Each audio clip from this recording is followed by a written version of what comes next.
Well, recording according to Verizon time is 3 o'clock. And can everyone hear me? Yep. Yes. Okay, at this time, Betty, could you read the declaration of electronic meeting? Yes. On May 5th, 2020, the Middlesex Board of Supervisors ratified a declaration of emergency issued by the county's Director of Emergency Management and adopted an ordinance to ensure the continuity of county government. A copy of this ordinance can be found on the county's website under Board of Supervisors Ordinances number 81. These procedures include the ability for the Board of Supervisors and other county public entities to conduct electronic meetings. Information on how to access these meetings by video and telephone will be posted on the county website. The provisions of the ordinance and electronic meetings is in effect for a period of 6 months unless amended, rescinded, or readopted by the Board of Supervisors. An audio recording is being made of the meeting, which will be linked from the county's website. Notice of the meetings along with access information has been posted on the county's website and at the front of the historic courthouse. An electronic meeting link was also sent to those persons that have asked to be part of the board's agenda list. As each person joins the meeting, the public audio will be muted to avoid background noise, and the board and staff audio will be open. If a meeting calls for public comment, the chairman will announce that the meeting is open for comments and public lines will be unmuted. Those with an audio connection should use *9, which will notify the moderator that you wish to comment. To unmute your own phone, you should use *6. Those with video capability are to use the raise hand feature to be recognized by the chair. Each person will be given 3 minutes to speak, and each speaker must identify themselves when speaking. All votes will be by roll call and recorded in the minutes. Board members who leave the meeting or arrive must verbally note their attendance.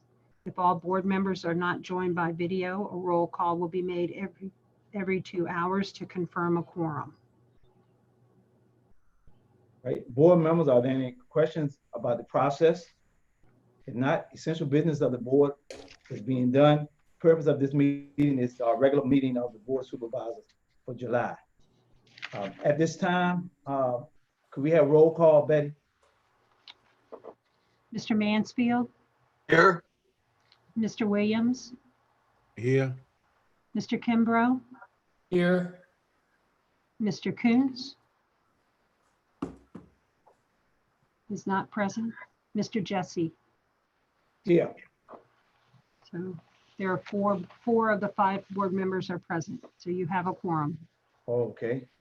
Like I say, we have a quorum. I'd like to welcome everyone. At this time, we have the prayer and a pledge of allegiance to the flag. Reggie Williams, could you do the prayer, and Matt Walker, pledge of allegiance to the flag? Let us pray. Oh, gracious God, our Father, we come once again. Father, in this wonderful day, Father, understanding that you is the maker of the heaven and the earth. Father, at this time, we ask you to be in our minds and our hearts, Father, that decisions we have to make based on the county, Father, that you will be in it and we can make it to the best of our ability in all fairness. In Jesus' name, we all do pray. Amen. Amen. Turn your mic on, Matt. Thanks, Wayne. Would all citizens of the United States join me in the Pledge of Allegiance? I pledge allegiance to the flag of the United States of America and to the republic For it which it stands, stands, one one nation, nation, under God, under God, indivisible, indivisible, with liberty and justice for all. Right. Thank you. Thank you for that. First on our agenda, it would be the approval of the consent agenda. We will also have an addition to the agenda, which would be a line item on 5, regular agenda item, would be G, Tanner night discussion, the option of action, Pete Mansfield. We will be discussing that, would be addition to the consent agenda. And the consent agenda assists of meetings of agenda, page 1-4, minutes, June the 2nd, 2020, regular meeting, page 5-26, disbursements and payroll. Do we have a motion to accept the consent agenda with the additions? So moved. Second. We have a motion by Lud Kemple and second by Reginald Williams. All in favor of that motion, go by roll call. Mr. Mansfield, Yes. Mr. Williams, Aye. Mr. Kimbrough, Aye. Mr. Jesse. Aye. Motion so carried. Next would be the public comment. I will go over that. The chairman will invite an additional person other than board members and staff attending the meeting to make a comment. Those attending the meeting with video capability will use the raise hand feature to request to speak. Those with audio only capability will use the *9 feature on their phone, which will indicate the moderator that you wish to speak. Use *6 to unmute your phone. Each speaker will give his or her name and address for the record. Each speaker and individual will be given the opportunity to speak during the public comment period and/or each public hearing item. All comments and remarks will be addressed to the Board of Supervisors and not to the audience. Speakers will be given 3 minutes to speak. At this time, Kevin?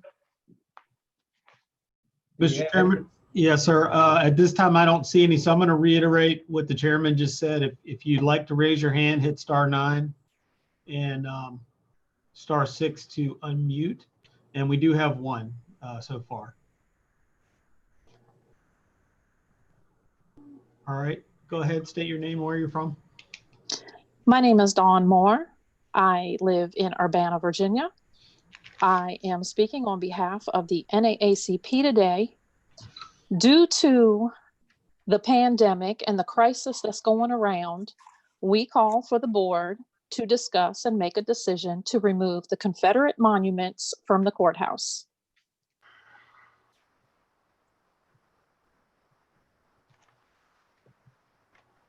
All right.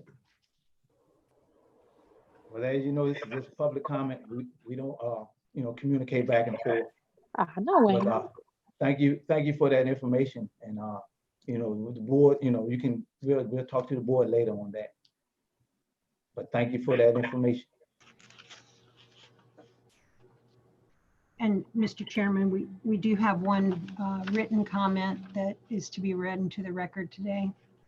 Oh, okay. Well, let's read that comment then, written comment. Okay. This is from Brian and Deborah Miller in Hardyville. Members of the Board of Supervisors and other staff members of the County of Middlesex. We have reviewed the 2 HRSD service agreements in their entirety, and it appears that the contracts include some terms that are questionable. As both contracts are identified as sewer agreements, I have the greatest concern with the 3-party sewer agreement on pages 131 through 139 of the board packet. In that sewer agreement, the contract is between HRSD, the county, and the Middlesex Water Authority, identified as the authority throughout the agreement. We recognize that MWA has been included in the agreement as it is the independent entity tasked with decisions regarding the water, and water hookup is a requirement for the sewer hookup. On page 136, section G clearly describes the roles the MWA will support in billing accounts. However, there are terms within this agreement that identify the MWA as a sewer authority, which raises the question, does the county take the position that the MWA has authorization to act as a de facto sewer authority, and on what date was that authorization ratified? Ordinance number 69 established the Middlesex Water Authority in June 2014. Paragraph 6 of the ordinance states, the purposes for which the authority is being created are to determine whether there is a need for the authority to construct and operate a water system within the established service areas of Middlesex County. The authority shall construct, operate, or contract for such water system as deemed necessary. There are no references to a sewer system in the ordinance, nor in the bylaws by which the MWA operates. As reported in the Southside Sentinel on May 28th, consideration was being given for the establishment of a public service authority to handle both the sewer system and the water system currently controlled by the MWA. Southside Sentinel reported that this issue was considered at the June 4th Board of Supervisors meeting, and the discussions highlighted the possibility of creating either a wastewater authority or incorporating the responsibility of the MWA by expanding its charter. Please refer to the following sections of the 3-party agreement. Number 1, section number 10, Board of Supervisors packet, page 136. County or authority owned and operated sewer system. Nothing in this agreement shall prohibit the county or authority from planning, designing, constructing, owning, operating, and maintaining its own sewer system. There is no existing authority that has been given powers over a sewer system. Number 2, section 10, paragraph G, number 7, Board of Supervisors packet, page 136. County or authority may establish facility charges to recover county or authority costs associated in providing collection systems or water. There is no authority that has been given powers over a sewer system. Number 3, section 9, paragraph C, number 2, Board of Supervisors packet, page 134.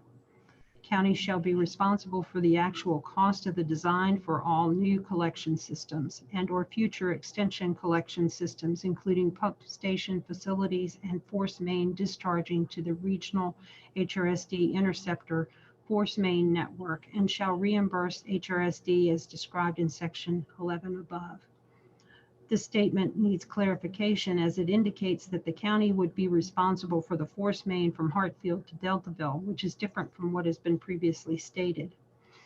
Number 4, HRSD design and construction standards, small community sewer design guidelines are referenced in the agreements but are not included for review. In section 15.25111 of the Virginia Water and Waste Authorities Act, it states, quote, if they have specified the initial purpose of the authority and insofar as practicable, any project or projects undertaken by the authority, the governing bodies of any localities organizing an authority may at any time by ordinance or resolution after a public hearing and with or without a referendum specify further projects to be undertaken by the authority. No other projects shall be undertaken by the authority than those so specified, end quote. Is the Board of Supervisors willing to state for the record that the MWA is not going to assume roles as a sewer authority without following the proper format of a public hearing for a new ordinance with or without a referendum? Thank you for your consideration of our concerns. Brian and Deborah Miller. Thank you, Betty. Kevin, do we have anybody else? No, sir, Mr. Chairman. All right, this time I'd like to close the public comment period. And next, line item 3 would be constitutional officer. We have the treasurer, Kathy Thrift, which is on page 63 and 68. I see she's up there. Do the board members have any question for Kathy? If Kathy like to say a word at this time? And Kathy, you'll have to hit *6 on your phone to chime in. And board members, we might want to note that Mr. Kuntz has joined the meeting by video and audio. What if any board member have any questions? Can you hear me? Yeah, we hear you, Kathy. Good. Okay, if anybody has a question, I'll try to answer that. You have my report there, and I do want to say that we made out just fine collecting taxes through a window. We didn't have any complaints, and at times we had 2 windows going. So it worked out very well. Oh, that's great. Any board member has any questions? If not, well, thank you, Kathy. Keep up the good job. Oh, Lud has a question.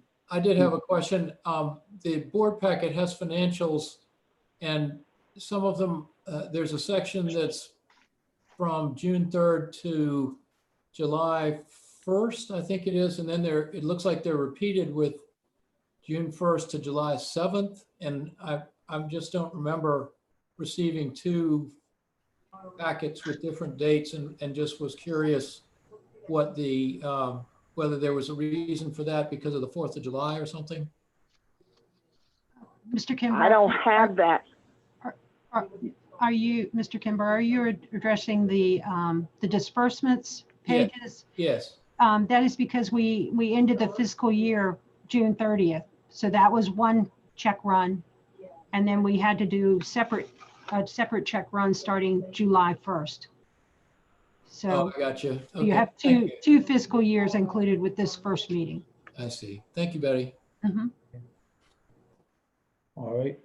Any more questions? If not, well, thank you, Kathy. You're welcome. All right. Next, we have the Commissioner of Revenue, May Burke. Does anybody have any questions for May?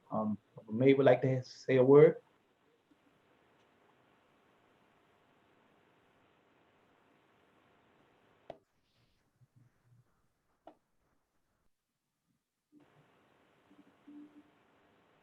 Can everyone hear me? Yes, we hear you, May. How are you? Good. How are you all? I just wanted to report that for the commissioner's office, we are in the process of COVID preparing, so we do have a few shields up. We have a few more to go, and we are also making use of the treasurer's open windows whenever taxpayers need us to help them. All right, well, thank you. Does anybody have any questions for May? If not, have a nice day, May. Thank you. Next will be the agency and staff report. Vdot is only report only from page 69 to 70. B, school matter, Dr. Peter Gretz. Is he available? Mr. Chairman, I just got off the text stream with Dr. Pete Gretz. I do not believe he's going to join us today, but he did want me to convey to the board that he is asking the school board to approve their reopening plan for the fall on Monday, and asked and urged that if any board members have any questions to give him a call, he'll be happy to answer them. Thank you. Thank you, Matt. Next is social service, Rebecca Morgan, page 71 to 77. I see Rebecca was up there. Hi, Rebecca, how are you? I'm doing well. I hope everybody is well too. Good to see everybody. I will let my report that I submitted stand and encourage everyone to look it over. And if you have any questions, to please reach out. A couple of main points I want to highlight are that our SNAP, or Supplemental Nutritional Assistance program, numbers are up. They are higher than they have been in the past 5 years. Many of our Medicaid numbers are also up. We have various categories for that program, and those are up as well. We have done many assistance payments for rent and power bills at this time. And given that evictions have now been, the moratorium on evictions has now been lifted, we anticipate more requests for assistance. Now, the CARES Act funding that you all designated for social services has to be directly tied to COVID-19. So we are in hopes that as many of those requests that we can receive and tie to COVID, we will try to do that. We also do have a partnership with Hands Across Middlesex and Zor Baptist Church. Both of those organizations have given us funding to assist with various needs that clients have throughout the community. That partnership started in July of 2019 and continues, and will continue for fiscal year 21. And we're grateful to both of those organizations. We also have substantial funding from the River County's Community Foundation, and kind of trends over the past few months. Wells and plumbing have been two hot ticket items as people have been at home more, and we have been able to address many of those needs for homeowners throughout the community. If anyone has any questions about the report, I'm happy to take those now, and then I have a couple of other quick updates. Anybody have any questions? If not, I'd like to thank you for that, Rebecca. All right, and Matt had asked me to update everyone on the status of the reconstruction of our agency lobby. John Blake and workers from the county, as well as an additional outside contractor, have been working last week, and work continues today. They have redesigned the lobby to reduce the amount of space that the public will have access to our building. And so what that means is when someone walks in, they will immediately see our reception window. And instead of it being a large space, it will now be, I would say, a 10 by 6 space for the public.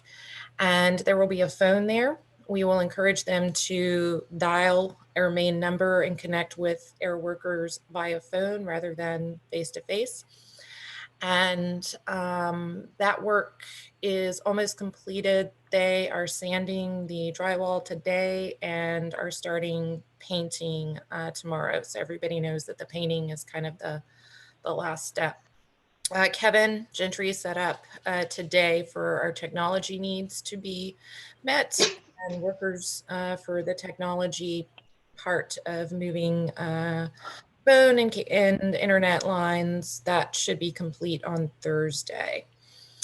So I'm hopeful by Friday the project will be pretty much completed.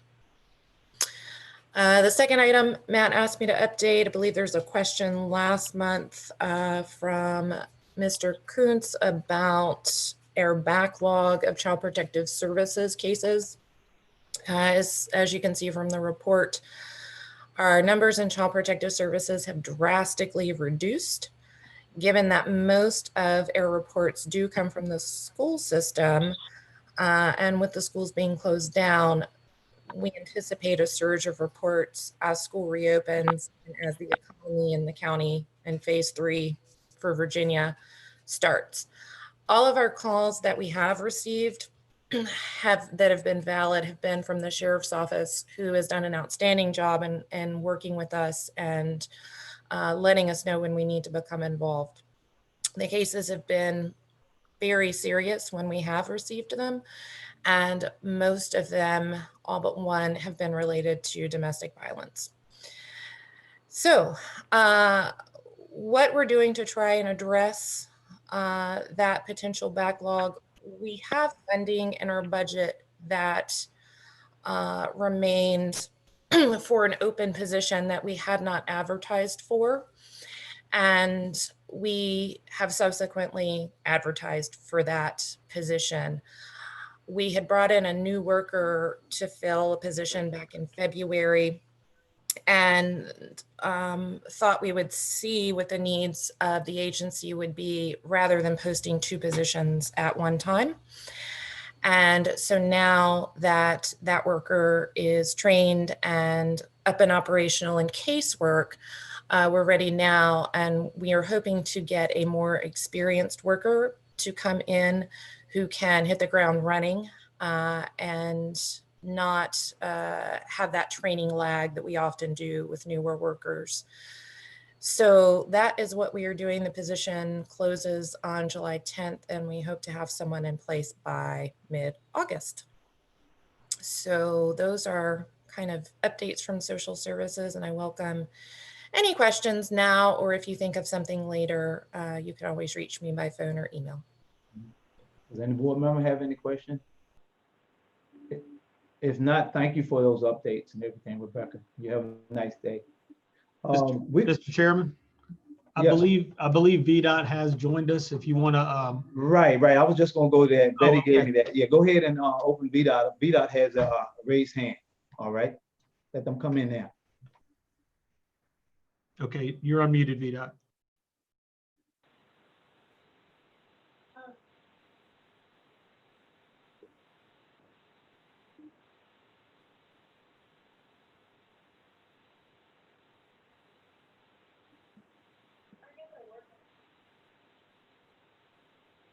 I'm not hearing anything. Anybody hearing anything?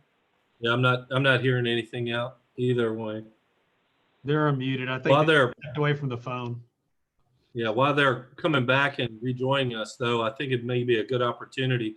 John Blake had snapped a couple pictures of the renovation work done at the Social Services Department, and I've asked Betty to be prepared to throw them up on the screen if we had a moment.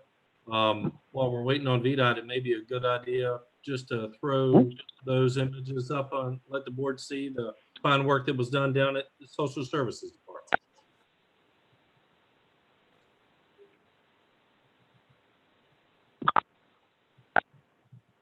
I think VDOT was, oh, they're not there now. Okay. There we are. So that shows the new lobby, the new entrance. Any one of us have been in the building before knows how large the lobby was. We basically cut that in half and added a nice window there for the public to come to. This is no way, shape, or form is to be represented as we don't want the public to come visit us once we get fully back and open. It is in an abundance of caution to limit the areas of the building the public has access to, just in case we do have someone that has been exposed, and then we have to do a deep clean and maybe even a fumigation or fume the building like we did at the courthouse, and limit the amount of areas that's needed. So I think the first picture you see is the screen or the new waiting room, lobby waiting room. Yeah, that's looking, I think, from the office side out into the waiting room. And I'm not sure if I can find the other picture. The other picture was more of a wide view. But it does a couple of things too, just to let the board know. It gives the social services staff a little bit more space for their reception area, for their reception employee that was needed. And I think it's a good overall design.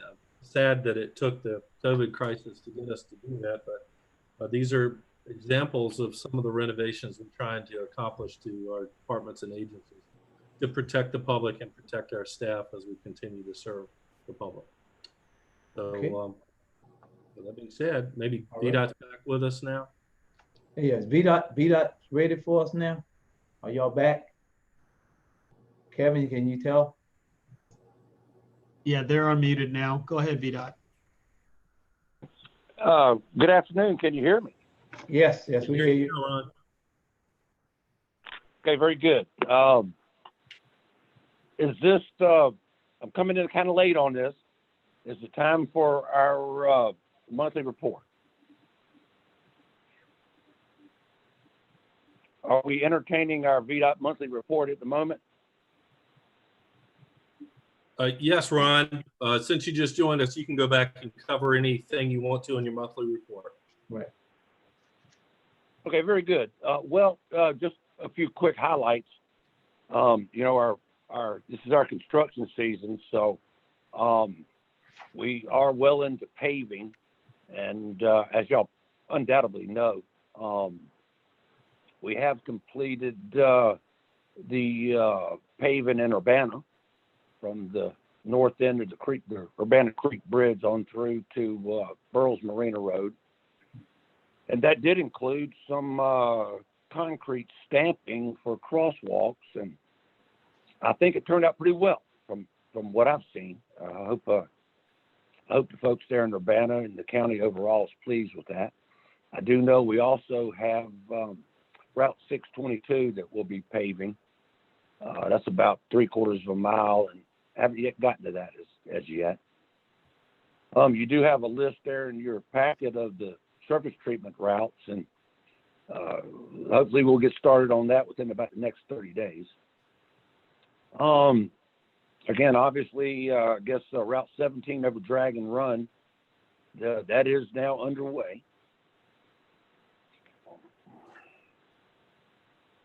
And I guess from a maintenance perspective, we're probably having as much fun with COVID-19 and those types of things as anybody else. So,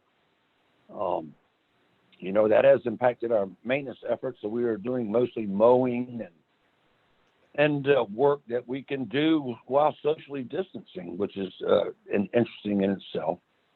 I know all the secondary routes have been mowed, the first mow, and I believe we're about 50% of mowing on the primary routes as well. And of course, all that's being self-mowed. Our headquarters are doing that work. I think that's about all I had on the monthly report. Certainly, I'll be more than happy to try to address any of the board concerns. Okay, anybody have a question for Ron? I don't see anyone. All right then, Ron. Oh, John, I think John has one. Yeah, I'm not sure if this is the time, but since Ron's here and he might be leaving and not listening to the whole meeting, a couple of us have discussed Wake Beach, which is an end of right of way for VDOT, but I think a couple years ago we talked about removing that trash can.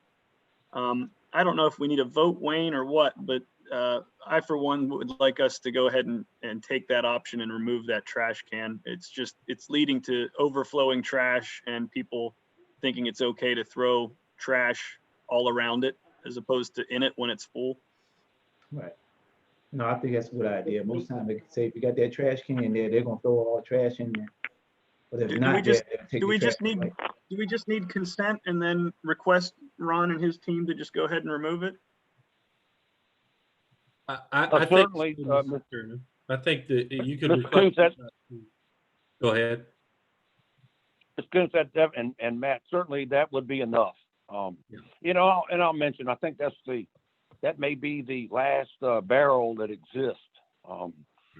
Because we had similar issues at the Hartfield Park and Ride, where we had a can down there, and I guess it's been 2 years now, maybe, that we removed that trash can, and all of a sudden we no longer have a trash problem.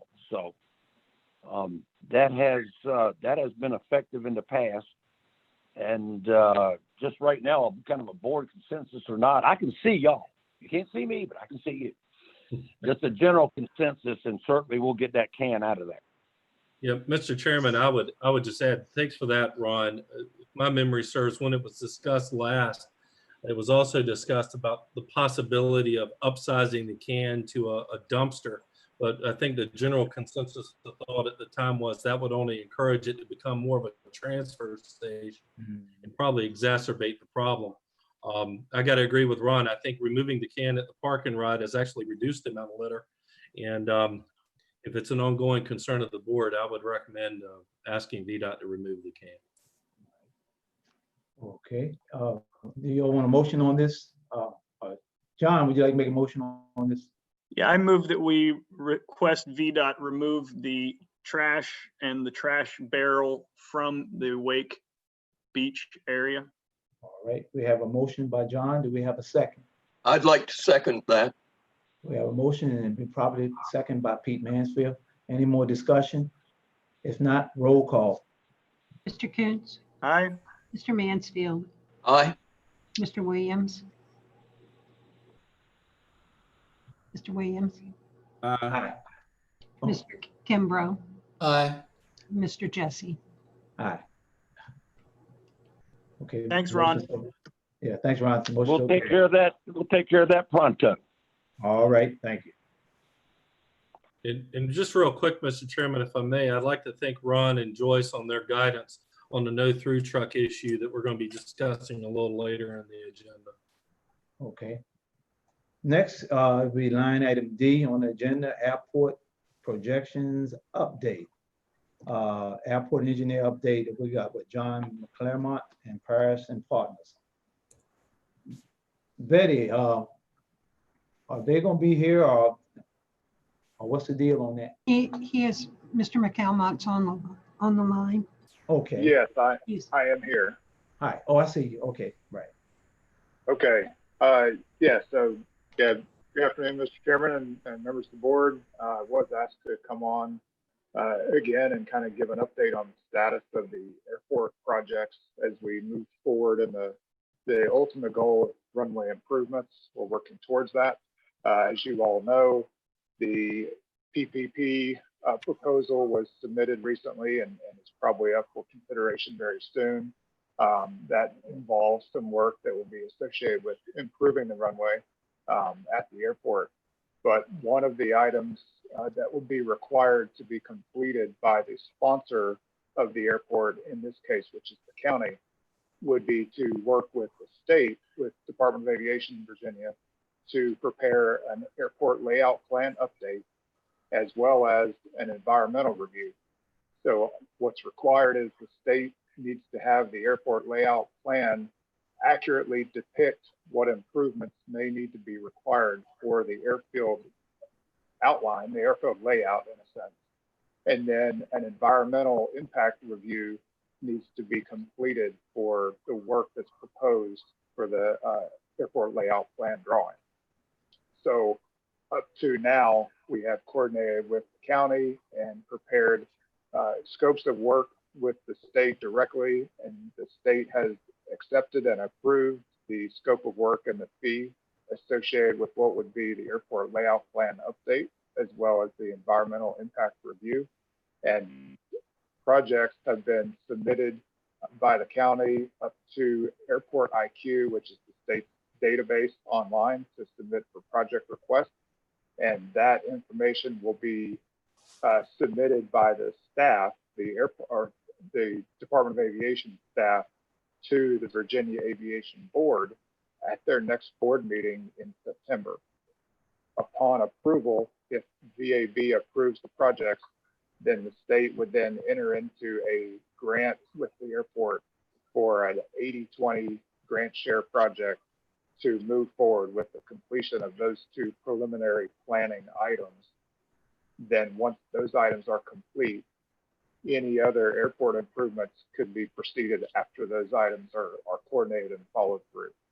So this is almost a preliminary action that would be required before the sponsor of the airport would be able to pursue with any improvements to the airfield as coordinated with the state. So Matt, I don't know if you want to cover anything else on that, or if you had any questions or any additional information you wanted me to cover, but that's generally the highlights for where we are at this point. Well, yeah, thanks, John. The board has a copy of the information in the packet. Appreciate that overview, and basically, if they have any questions, can you go over the respective cost on the 80-20 real quick? Maybe want them to hear that from you. Yes. So the two projects, as we talked about, to be considered, one of them is going to be the airport layout plan update. The total cost at this point in time for that work is $112, and it will last about a year. And then the environmental impact review, that's going to be $101, and that is expected to be completed approximately by August. And the time frame for when that work is completed is a very rough draft at this point.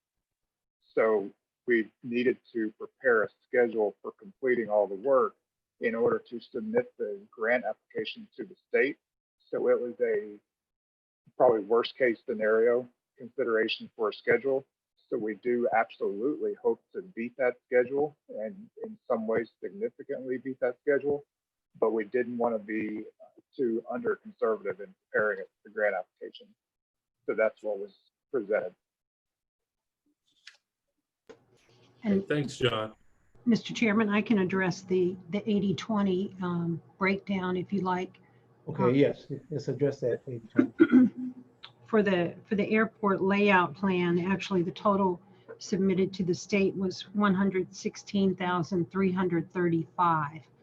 And so of that, the county's portion that we would, the county would upfront all of that money and then expect to be reimbursed 80% of that, which would be $93,068. So the end number for the county, the county's 20% would be $23,267. And then for the environmental impact review, the total for that project is $102,870, with the state's portion 80% being $82,296, and the county's portion $20,574. And as Mr. McCalmont said, those projects have been submitted to the state for their review and action at their meeting in September. And then after they take action, then if approved, then grant paperwork would be sent back to the county for the board's action on whether or not they want to proceed with those projects. Any board members have any questions on that, on the process and everything that's going on with this application? I don't see anything. All right. At this time, then that was just an engineering update on that. I'm saying that.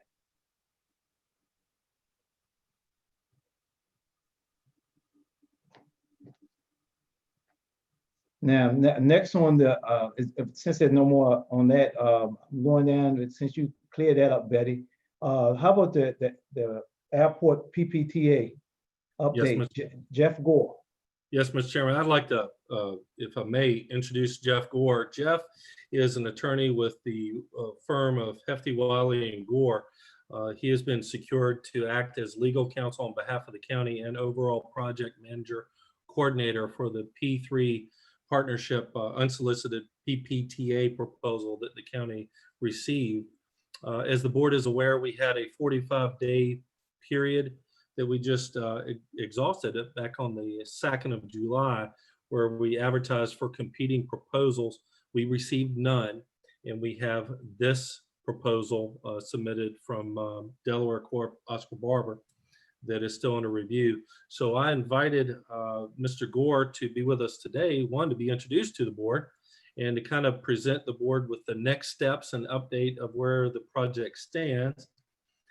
He and his partner, Brendan Hefty, are with us today. I think I saw them on the attendees list, and I believe they're being promoted to panelists now, and they'll be speaking to that. And there are a couple of action items that the board may wish to address, but I'll save those for the end of Jeff's update. Jeff, are you with us? Thanks, Matt. Thank you, Mr. Chairman, members of the board. This is Brendan. Jeff is not here today. Okay. So thanks, Brendan, for being with us. Yeah, no problem. Jeff was out of town and didn't have access to enough bandwidth to make it, so he apologizes for that. But we're glad to be helping the county out with this. As Matt said, you get one unsolicited proposal, and you put out a notice for anybody else to submit competing proposals. That period ended, and nobody else submitted anything. So there is one proposal from the Delaware Corp to do the Hummel Field runway expansion. In terms of where we are now, just a big high-level overview of the process. Now we're in the position of evaluating that one proposal on the staff's end and determining whether we need to go forward to get a more detailed proposal or whether we have enough to negotiate ultimately a contract. There's a 30-day period where you have to allow for public comment before you can actually enter into the contract. But Jeff and myself and our team are going to be helping the county evaluate the proposal and negotiate with the proposer the terms of the agreement over the next little bit. So that's generally where we are, and look forward to moving forward with this project. If there's any questions, I'm glad to answer them. Anybody have any questions for Brendan?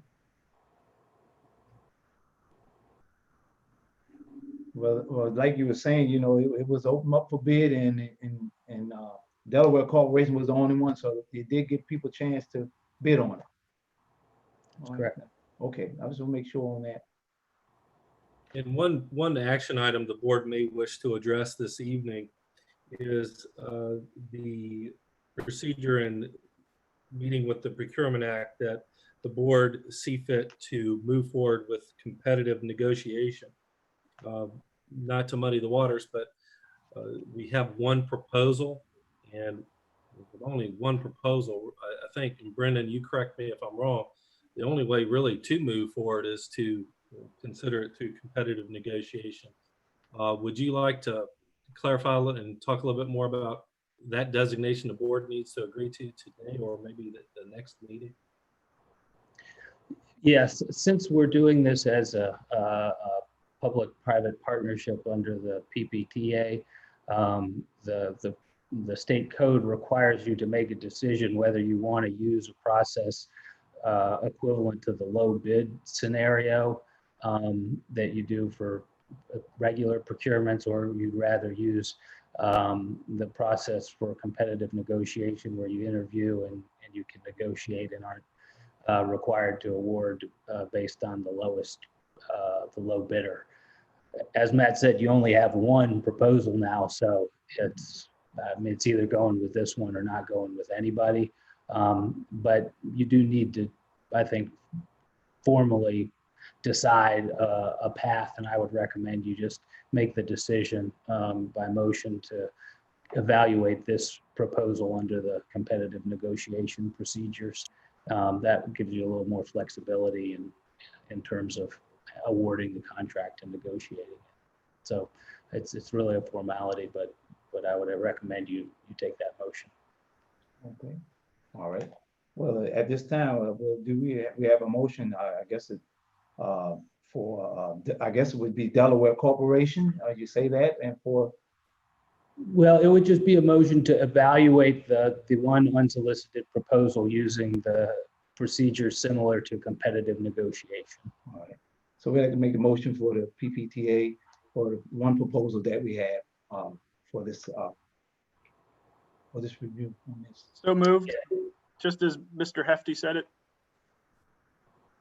All right. Well, we have a motion by John Coons. Do we have a second?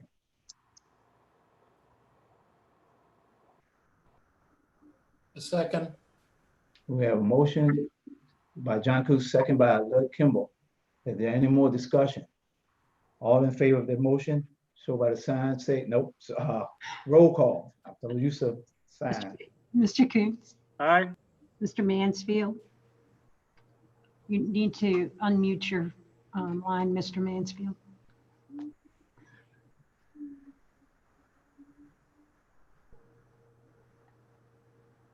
Aye. Mr. Williams, Aye.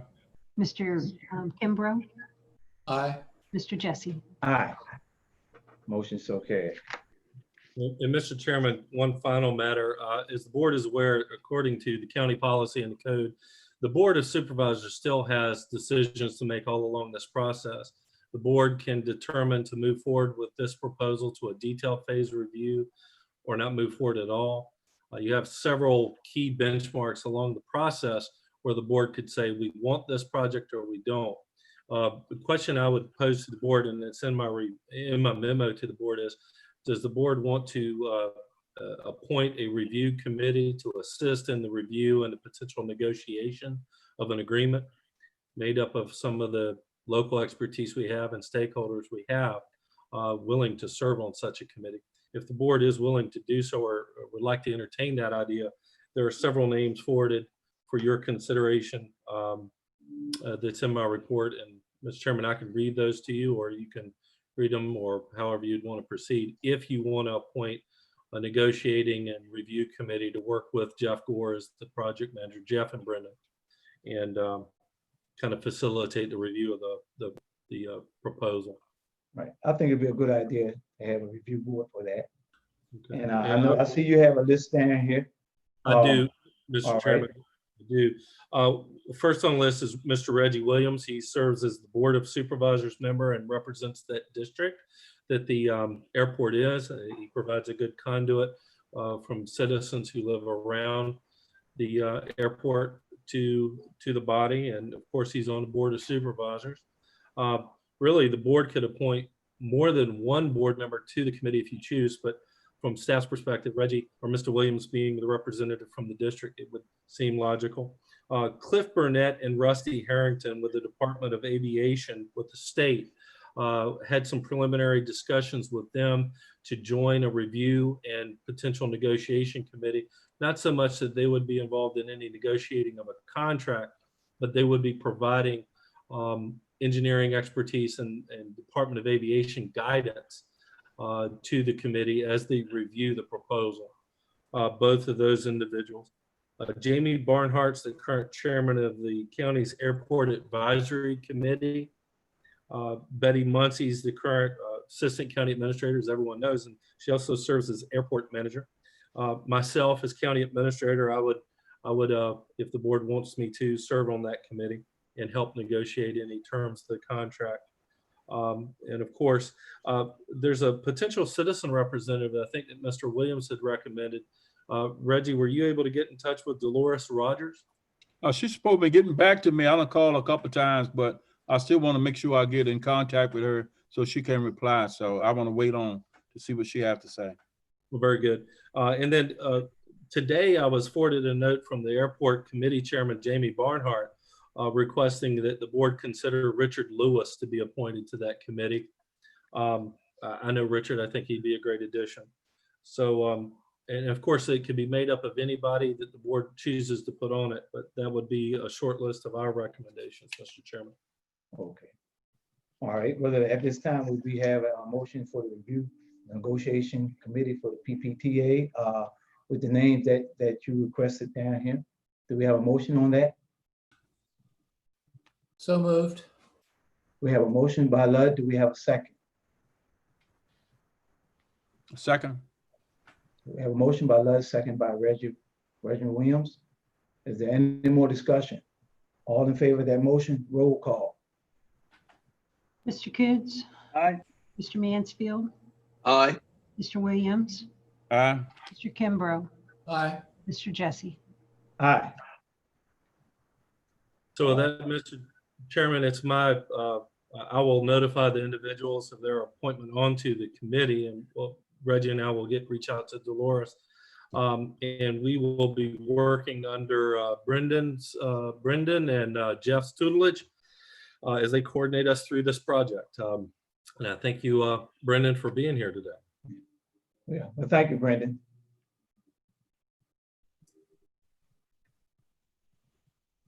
Next on the agenda will be line item 8, Middle Peninsula Planning District Commission dredging project. Curtis Smith, page 118 to 129. Oh, thank you, Mr. Chairman, members of the board. Good afternoon. My name is Curtis Smith. I'm the Deputy Director of the Middle Peninsula Planning District Commission, and bringing to you good news today. Congratulations on receiving an award from the Virginia Port Authority's Virginia Waterway Maintenance Fund. The PDC submitted a proposal on behalf of the county and at request of the county earlier in the year. We received notice recently that the project was funded.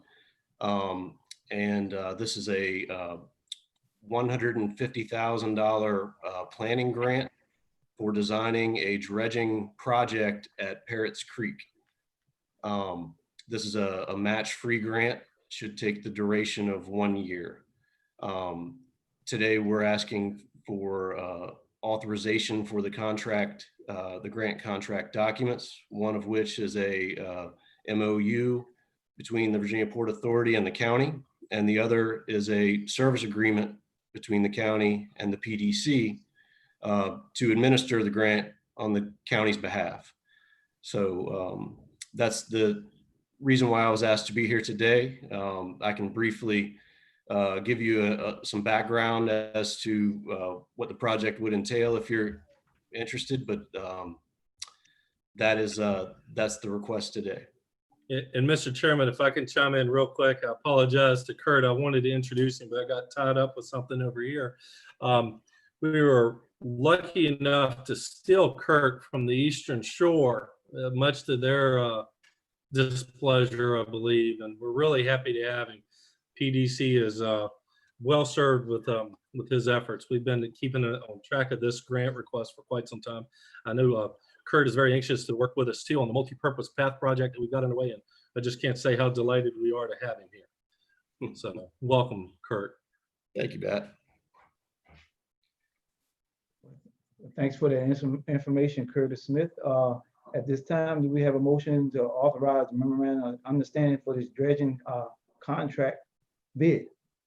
Mr. Chair, is there an opportunity to ask some questions about? Oh, yes, yes. Yeah, go ahead. Obviously, this is great news. How many more of these can we apply for? Excellent question. This is the second year that this grant program has been made available. The Middle Peninsula and Eastern Shore to date have monopolized all of these funds. There's a limited amount of funding. We have so far in the 2 years, last year's round had 4 projects on the Middle Peninsula. that were all in Gloucester and Matthews. This year we've expanded to Middlesex. We've spent there's 1.3 million available each year, and that's hardly enough to move any sediment. So we're actively working within the General Assembly to show the importance of this work. Since Congress has defunded all shallow draft navigation projects, this is the optimal funding source and the first time the state has stepped up to fund these type of projects in rural areas such as ours. So even though there's a limited amount of funding now, we hope that there will be more in the future, and especially more to do more than above and beyond just planning work. We're ready to move some sediment. So yeah, I'm just looking at the $150,000 and how it breaks down, and there's a lot of engineering and permitting costs. I'm wondering, are projects where we're looking to engineer a troubled channel, and by now everybody knows I'm talking about Mill Creek, is there monies available in this program to do engineering to improve living shoreline or anything like that that could stop the sediment from actually coming into the channel? Because we just dredged Mill Creek 2.5 months ago, and we already have pictures of the sand coming back in. we're working closely with, we will be contracting the Virginia Institute of Marine Science Shoreline Studies program. And part of what we're looking at is how do you take that sediment and look at the beneficial reuse of it, whether it's sand along shore fronts, if it's mud, being spread very thinly on top of marshes to add resilience there. So there's options to use the sediment within this dredging program, but there are also other programs that we're administering looking at more armored defense, engineered defense mechanisms as well. So all of that's being taken into consideration when we're looking at each individual creek. With regards to any other creeks in the county, we may be able to get some information on any creeks you're interested in. If you can report those to Mr. Walker. There was a fourth, we were awarded 4 grants in the Middle Peninsula, one of which is one of which will support bathymetric surveys so we can better understand where shoaling is occurring in more creeks around the Middle Peninsula. And so until we know how much volume of sediment is in our creeks and what that sediment is composed of, it's hard to develop any strategies for the types of things you're interested in. So there is opportunity in this coming year to look at other creeks in Middlesex. I would advise you to report those to Mr. Walker and have them report them to the PDC. So if I reported to Mr. Walker in a public meeting that Mill Creek needs attention, that would count? Yeah, I think that would count very well. It would be stating the obvious, wouldn't it, John? Yeah, no, I don't know when the deadline is this year, and I don't know if we've exhausted all opportunities, but we really need to, if this program is working, and it clearly is, and we have the MPPDC engaged on the matter, we should make sure we're submitting as many creeks as makes sense, and hopefully getting engineered solutions in place where other state agencies couldn't. So yeah, I have no further questions, and I'm ready to make a motion if there's tolerance for a motion. I think Lobe had his hand up. Yeah, I did have a question. I'm familiar with one creek that where we have done dredging over a couple of periods, maybe the last 3 to 5 years. And an initial permit was issued that allowed maintenance dredging without further permitting bureaucracy or even permission. Basically, once this initial dredge permit was in place, we can go back and maintain it without having to go through some other process that would be costly or time consuming. And I'm just curious, is that the norm now? And would that be the way that this would be handled so that if Parrot Creek needed dredging again in 5 years or 10 years, that it would simply be a maintenance dredge and they wouldn't need to go through all the engineering? For Parrots in particular, Parrots is interesting in particular because it is a federally designated channel. And so in this instance, we're looking outside the box for using state funding to dredge a federal channel. And so we are going to need to look for a sustainable source of funding from the state for this approach, because the federal money that's relied upon for regular maintenance cycles, as you're speaking about, has dried up. And so we're looking to find the most sustainable approach for Parrots and for the non-federal channels as well. Yeah, my question is just, will future dredge, regardless of the source of funds for the actual dredging process, will this permitting and engineering that you're doing be applicable for future maintenance dredges without having to expend more money on engineering and permits? We are working on that. The Norfolk District of the Army Corps has the authority to enable a situation like you're interested in seeing, but they have not done so yet. But we have learned very recently that they are considering adopting enacting that authority in the very near future, which would do what you would like to see happen. Okay, because right now the Norfolk District doesn't have authority, so there's a lot more red tape, a lot more time for that cycle to work efficiently. Right. Thank you. One other question, Kurt. Do we get any benefit if we apply for 150,000 and we accomplish the mission for less than that? Does that help us in future grant requests? It could. These are reimbursable grants. So if we don't spend it all, obviously it goes back into the pool of funds and it could be used for other purposes, but that's obviously at the discretion of the Port Authority. Right. Any other board members have any questions? Yeah, what's the controlling depth? I don't have that off the top of my head, but we will be targeting the congressionally authorized depth for Parrots Creek, since it is a federal channel. It's at least 6 feet, if not deeper. I can say that much. Thank you, sir. All right. Well, if we don't have any more questions, do we have a motion for the Port of Virginia Waterway Maintenance Fund grant program for Parrots Creek for $150,000? Do we have that motion? Mr. Chair, I would move that we authorize MPPDC to move forward with the steps necessary to take advantage of these grant funds. And I would like to second that. We have a motion by John and probably second by Pete Mansfield. At this time, do we have any more discussion? I think Matt wants to say something. Oh, go ahead, Matt. Yes, Mr. Chairman, and just for clarification, will that motion include authorization of the chairperson or the agent to execute the agreement? My motion intends that, yes.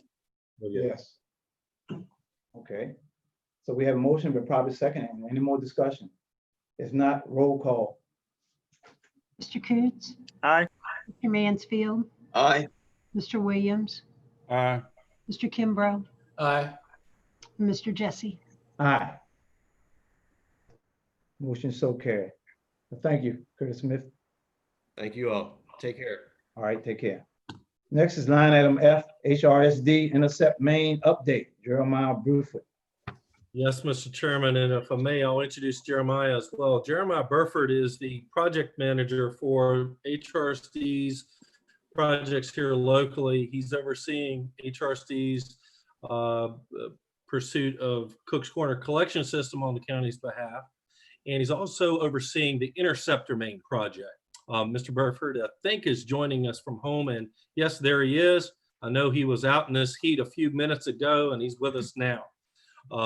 Jeremiah is just here to update you on the Interceptor Main, answer any questions you may have. I think it's moving right along, isn't it, Jeremiah? Yes, it is. I also have Eddie Abasad is on the line as well. I see Eddie. Very good.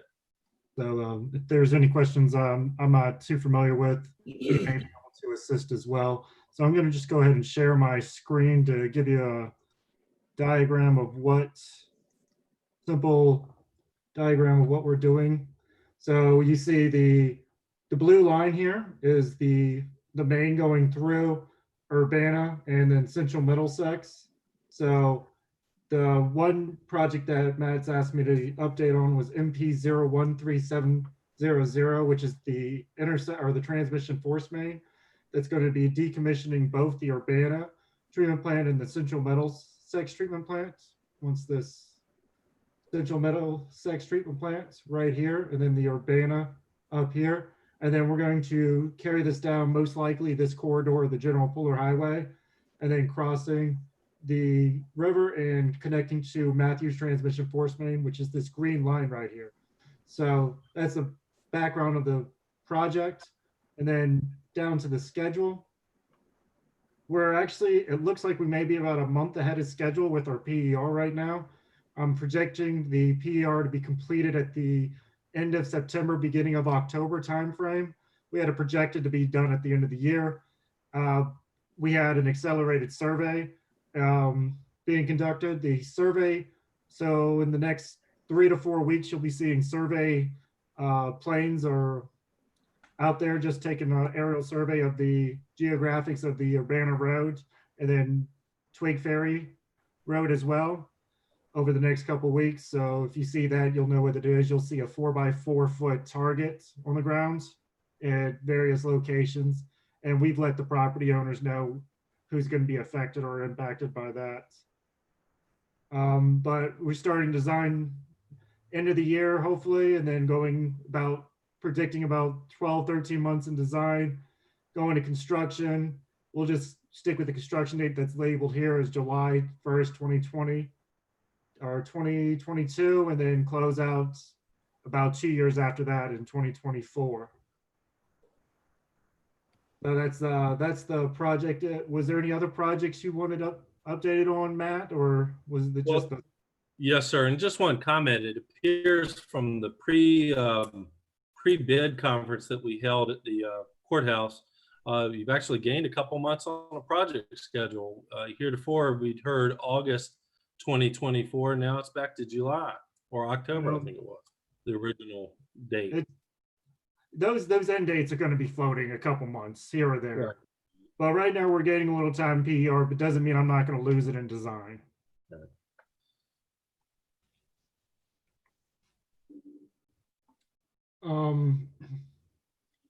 But this is an HRSD funded project. This is the also benefit Urbana and Middlesex with the closure of the treatment plants. So if there's any questions on this or concerns? Any board members have any questions or concerns? I would like to say I'm highly in favor of you moving as fast as you possibly can, obviously, to get the wastewater out of Urbana Creek. That's the idea. That's the idea, is to move along as quickly as possible, but also within reason, keeping the project going. I mean, one of the biggest hurdles that we're gonna have to run into with this project is easement acquisition. We're looking at potentially 100+ easements, so that's going to slow down the design project process of the job, which I think everybody's kind of aware of. That can be a bear throughout the projects. As you're looking at it right now, you're going to come across Urbana Creek in the area of the bridge. That is one potential. We evaluated 3 or 4 different options. King Crescent, or I think King Crest was one of them. The other one was Owls Creek was another one. I'm hoping I'm not butchering these, but Owls Creek was another one. And then we had 2 potential crossings at Urbana Road. Those are going to be fleshed out a little bit more in the PER, but during the alignment study that we were conducting, it looked like Urbana Road was the most favorable option. The one that would utilize the public boat ramp in Urbana as the launching pits or receiving. It's a community boat ramp, but not a public one. But go ahead. The community boat ramp, and utilizing that area as the launching or receiving pit for the HDD. depending on land. Yeah, and I'll help you out a little bit, Jeremiah, because I know we're going to get a lot of questions. Jeremiah is not referring to the town-owned boat ramp and marina area. It's a community boat ramp just outside of town.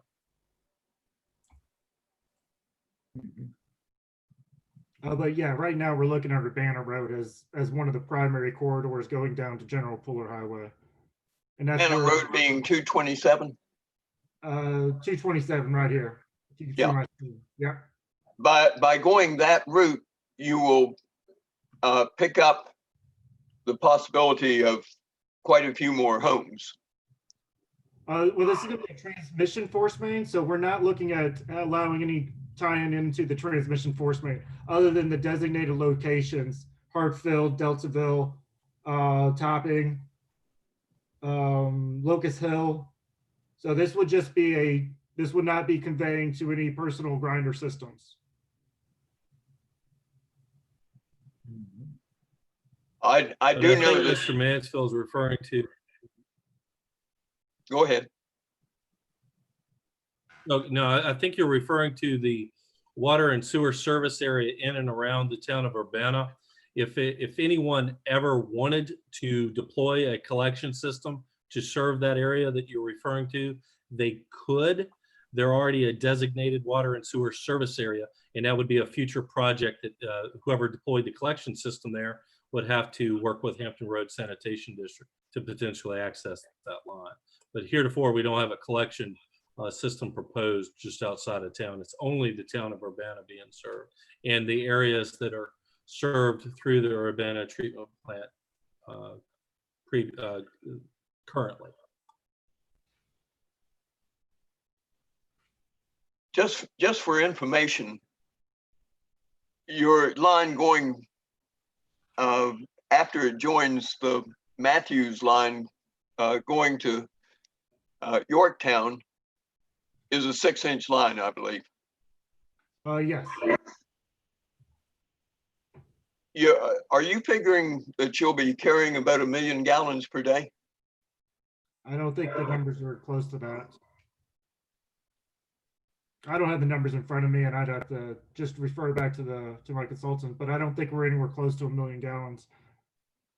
I think we're somewhere close to 250 at the most. And but like I said, I'd have to go back and look at the numbers and see that. I don't have those in front of me. Okay, thank you very much. And Jeremiah, I noticed that you had on the screen Project 13800. Can you go back to that one? That one's still in development. Right. I wanted to speak to it briefly. As you're aware, the county's impaneled a sewer advisory committee to further study possible and potential deployments in Deltaville.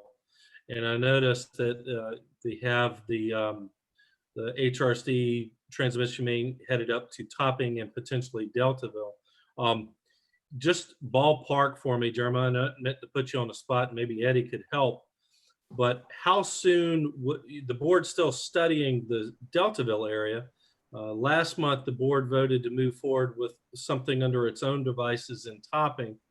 So we could probably meet with you and discuss the project MPO 14200, the line going out to Topping, but the line 13 MPO 13800 HRC interceptor main going to Deltaville is something still under study. The question is this: how soon would the board need to let HRC know one way or the other about the 13800 in order for you to incorporate and begin engineering of that interceptor main headed down to Deltaville? You know, I'm familiar with the policy that we have to build 2 miles to you, but then that leaves about 5 miles that y'all would be extending an interceptor main to meet that line, if and when it proceeds.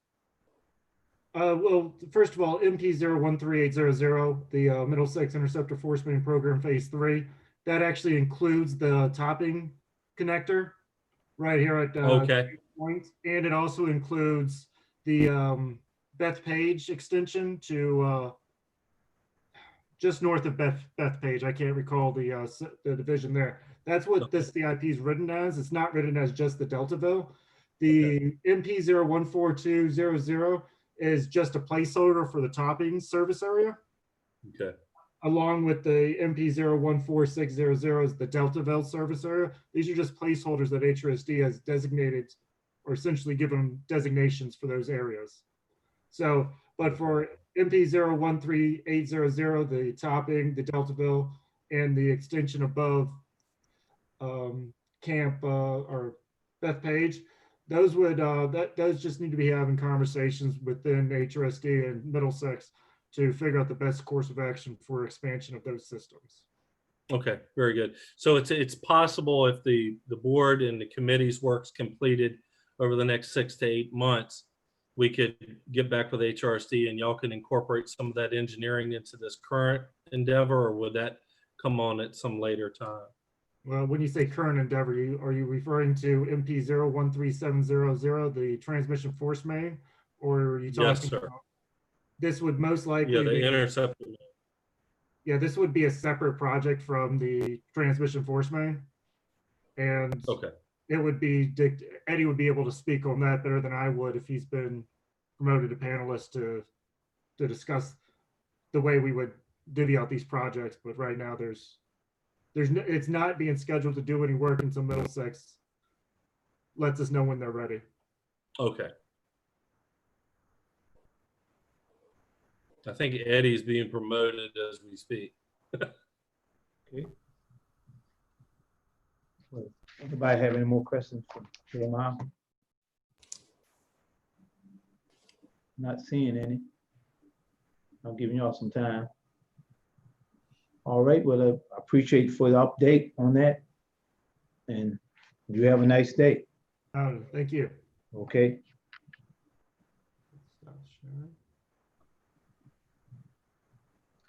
Next we'll have EDA, Michelle Brown. You gotta put that mic on, Michelle. Okay, there you All go. right, I hear you now. Thanks. I just wanted to give you all an update on some of the things that we're working on in our department, and that's mostly grants. Currently, right now, we have a grant that's been launched just from the EDA. The EDA wanted to provide $100,000 to small businesses for COVID assistance. They felt like the CARES Act was somewhat limited as far as the scope of the items for reimbursement, so they decided to do their own. I'm going to share my screen just so you can see a little.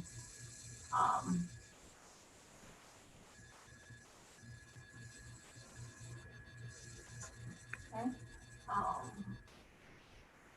So this is what it looks like. Can you all see that? Yes. Okay. So we sent out about 300 emails to local Middlesex businesses and just let them know that we do have $100,000 made available to small businesses. They can get them into increments up to $5,000. And it will go through the end of the year. It will be on a first come, first served basis. We've already received 2, so we will be reviewing those and awarding any grants on July 16th at our next meeting. So these are mostly, we felt like a lot of the businesses were getting the PPP, the small business administrative, but these were businesses that maybe didn't have the technology to do that or hadn't applied or hadn't received anything back. So this was a nice catch-all to businesses who maybe got, swept through the cracks or just didn't get funding back in March or April. So looking forward to helping some businesses out there. Also, I wanted to share with you, Virginia Tourism is offering a $10,000 grant for their Wonder Lobe program. Middlesex County has applied along with Kilmarnock has applied. We're hoping to both be awarded and use $20,000 towards our Virginia River Realm brand. It's pretty much we're talking about getting people out traveling in a place where they feel safe, they're close to home, really activities that are going to be comfortable for social distancing, such as going to the beach, being outdoors, being in a rural area. So we're talking about a lot of day trips. We're talking a lot about little road trips. We're actually in a really perfect location for that, which would be kind of right in the middle between Richmond, DC, Northern Virginia, Virginia Beach, Hampton Roads area. So that gives us a little boost to help our businesses out on a lot of the revenues that maybe they have lost through tourism. This is one we're going to be working on right here, where we're doing a lot of our boating, outdoor dining, mini golf, ice cream, baseball. That's our major event that we have going on because the majority of our events have been canceled. A big campaign right now is a lot of the Love Works. People are traveling to different Love Works and getting their photo done. So we have 3 just in our county. So that'll be on our list. And of course, camping. Camping is a huge industry for us as well, and we want to support them. So those are the things that we're going to be talking about with our grant. The grant should be awarded on July 15th. So we're already getting started and we're ramping that up. And we're going to be using it towards campaigns that we already had planned for Virginia River Realm for 2020, which was our outdoor itinerary, our family itinerary, and our Where in the World is Virginia River Realm, just so people can find out where the Middle Peninsula is. But that's pretty exciting that they're offering that funding, and that's just to destination organizations, and I would be the DMO for our Middlesex region. So I think we have a pretty good chance of getting that. Also, I'm going to show you the Middle Peninsula has launched their CARES Act grants for small businesses. This is their website, and it launched on July 3rd. And this is the place where small businesses would go to get any kind of funding, reimbursements from COVID expenses that businesses would have. So they would just go into, the requirements and the application. And the EDA will also be helping check some of the verifications like the business license and making sure they're up to date on their taxes. And then we'll be processing that through the county and paying the small businesses for this grant for the PDC. The only other update that I have is really just to let you know about Cook's Corner, the brewery. We are working on an extension with the IRF. It's been a long time lag, so we are going through an extension. It's not an issue. It's mostly just paperwork. We're currently working with DHR and the Heritage Committee and our Cook's Corner partners on coming up with criteria to make sure that there is a legacy for the St. Clair Walker School. And they are all collaborating on what those items are, and they will be put into an MOU agreement. And DHR will actually draft that up. So we're in the process of working with Travis Croxton and the Heritage Committee on what those items will be included in that agreement. It could be anything from, yearbook photos on the wall to videos that are being done that interview the alumni that went to school there, any memorabilia, things that maybe would be put into the gift shop. The brewery's going to have a little gift shop, so they may have items and a certain percentage would go towards the choice of the Heritage Committee's organization of, you know, whether it's a scholarship or maybe it's some sort of organization that would give those funds. So that'll be in the works. The other thing is the EDA plans to approve HRSD's easement for the pump station at Cook's Corner on July 16th. And that's all I have as far as updates. All right, anybody have any questions for Michelle? If not, thank you, Michelle. Okay, all right. Next, emergency service update, David Lobe. Mr. Chairman, can you hear me? Yes, we can hear you. Good afternoon. Matt had asked me just to give you guys an update on what's been going on as we continue to navigate through this COVID-19 pandemic. So I just wanted to update the board this afternoon. As of today, Middlesex County is holding at 15 cases of COVID-19. We've been pretty steady for the last several weeks.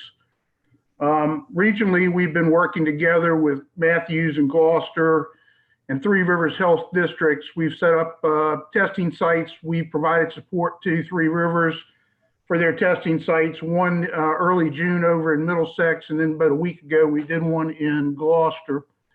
Another one is scheduled, I believe, in Northumberland County on June 9th at the high school, and I believe that's going to be the last one until for the rest of July. Medical of the Virginia National Guard has provided congregate care testing COVID sites, basically going around the state working through the nursing homes and convalescent centers. Both Dockside Health and Rehab and Riverside Convalescent Center have received those services, so they have those facilities have been tested. I have met with social services and the schools to discuss reorganizing our emergency operation plan and our emergency sheltering plan based on the fact that we're in hurricane season. We have a new challenge now. Now all of our shelters need to be somewhat COVID compliant. So basically what that means is we've got to expand our footprint to ensure proper social distancing. So in the event, depending on the size of the event, instead of using just the elementary school as our primary shelter, we might have to expand that to the middle school as well. Another concern is ensuring that we have adequately supply of PPE and decontamination supplies. We are already starting to stock our emergency support trailer with these items. We continue to order and purchase PPE and decontamination supplies to be used on a daily basis with our fire and EMS and sheriff's office. We have recently received a shipment of non-contact thermometers and cloth face masks that will be distributed in the near future to essential personnel and our EMS providers. From an expense standpoint, all of the expenses associated with the COVID response that can be categorized as an emergency protective measure will be submitted for payment under the FEMA Public Assistance Program. This will allow us to capitalize on our CARE Act funding for other purchases. So basically under the Public Assistance Program, items that are reimbursed at a rate of 75% of the cost with a 25% match. By maximizing the allowable expenses to the Public Assistance Program, the 25% can come from the CARES Act funding, which basically means no expense to the county. So we're constantly gathering that information. We have hired Michelle Harris, who was our consultant on the county resource plan. She has come on board and she is handling the recording and documentation and submitting of all of our expenses. That's basically my report. I'd be glad to answer any questions you guys might have. Anyone has any questions? Not seeing anyone, but thank you, David, for that information. Okay.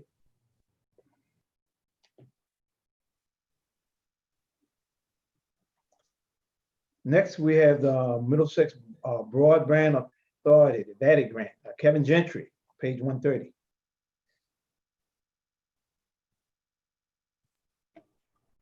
Thank you, Mr. Chairman. Good afternoon, everybody. I just want to bring you guys up to date on a grant that we are pursuing. We are partnering with the counties of Lancaster, Caroline, and Matthews and Atlantic Broadband to extend terrestrial broadband to 5 communities in Middlesex. And those are shown in the spreadsheet in the agenda. This grant will complement our other grant that we're pursuing with Matthews and Gloucester, which you will recall is a fixed wireless grant that would serve Jamaica and Saluda. These communities for this grant were chosen last year for the Northern Neck PDC grant that ultimately was not successful. This project's much larger and more in keeping with the governor's goal of universal broadband, as it's covering a much wider area and many more linear miles of physical plant. In Middlesex alone, they'll be laying 15.46 miles to cover 142 homes. Deployment will be HFC, which is hybrid fiber and coax. And what we're looking at for the grant is a 50% matching grant, which is the standard. In our case, ABB will provide 25% and the county will provide 25% in matching funding. Are there any questions? Kevin, what's our odds of getting that grant? If you had to make a guess. Well, I think they've gone up due to the fact that when we talk about doing these deployments, we always have to keep in mind that what the governor is looking for is universal coverage. So as we expand into these areas, we need to be showing that we're covering big regions. And if you look at the other counties and our county, we're covering a lot of area. So I think our chances have gone up, but it's very similar to the one we did last year, but it's much larger.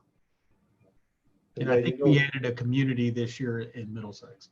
So if this is a winner, we hope to add many more next year. Right. Well, as you know, the upper end of the county, it's not good at all. I can tell you that. Absolutely. That's all I can say. We need something up at the up northern end of the county. Any board members have any more questions? Just to your comment just now, Mr. Chairman, I'm just curious how much of the upper end of the county would be encompassed by this deployment, Kevin? Well, it's the fixed wireless grant that we're pursuing is more geared toward the upper end of the county because there's much less physical infrastructure, certainly by our incumbent cable provider. They don't have infrastructure on the west part of 17, and it's sparse as we go north. So we're looking more to serve that area at this point with fixed wireless with the other grant. But that's not to say that we won't push out in that direction next year. This year, the fixed wireless is attacking that area, and this area, or this grant rather, is more targeted communities that are within reach of Atlanta Broadband's physical plant and have shown demand. I see. So there are two approaches to trying to serve the unserved areas of the county. Exactly. Many more miles to connect the northern end of the county if you were to do that with terrestrial cable. And John may want to chime in, and if you do, John, please go ahead. The other difference between the northern end of the county and the other four districts, if you want to put an arbitrary dividing line on it, up in Jamaica, you have to go many more miles per pass than down in the rest of the more densely populated portions of the county. So that's why the existing fiber network is we're closer to it in the lower four districts. Up there, you're really having to start from full cloth, and you're only grabbing a very small number of customers per linear mile. So that's why we're using the fixed wireless strategy up there. We have the advantage of still being relatively flat in that area. So the line of sight issue that is sometimes plaguing for fixed wireless is less of a problem. But the reality is, if we were going for this grant money for fiber in Jamaica, we'd be asking for similar numbers of dollars and maybe a quarter of the amount of homes. And it just makes it look hard for the state to pass it, because they're saying that's really expensive to get 4 homes. So that's why we're trying to look attractive, but we're also not trying to ignore Jamaica. We're pursuing the fixed wireless specifically because that technology makes more sense for that area. Gotcha. Thank you. Okay. Anybody else have any more questions for Kevin? If not, thanks, Kevin. Thank you, Mr. Chairman. All right. Next, we have Greg Chambers. Mr. Chair, yeah. just real briefly, I just Yeah. want to mention that the $750 a month that we spend on Kevin and Peggy, we're getting our full dollars out of that. These guys, both of them, have worked tirelessly for the 2 years that I've been on the Broadband Authority, and I thought it would be worth recognizing that here. Okay, but thank you. Thank you. And Next week, Mr. Chairman, can I ask also, I think we need a motion to approve the funding for the grant. All right. Yeah, at this time, do we have a motion to approve the Batty grant? So moved. We have a motion by Lud. Do we have a second?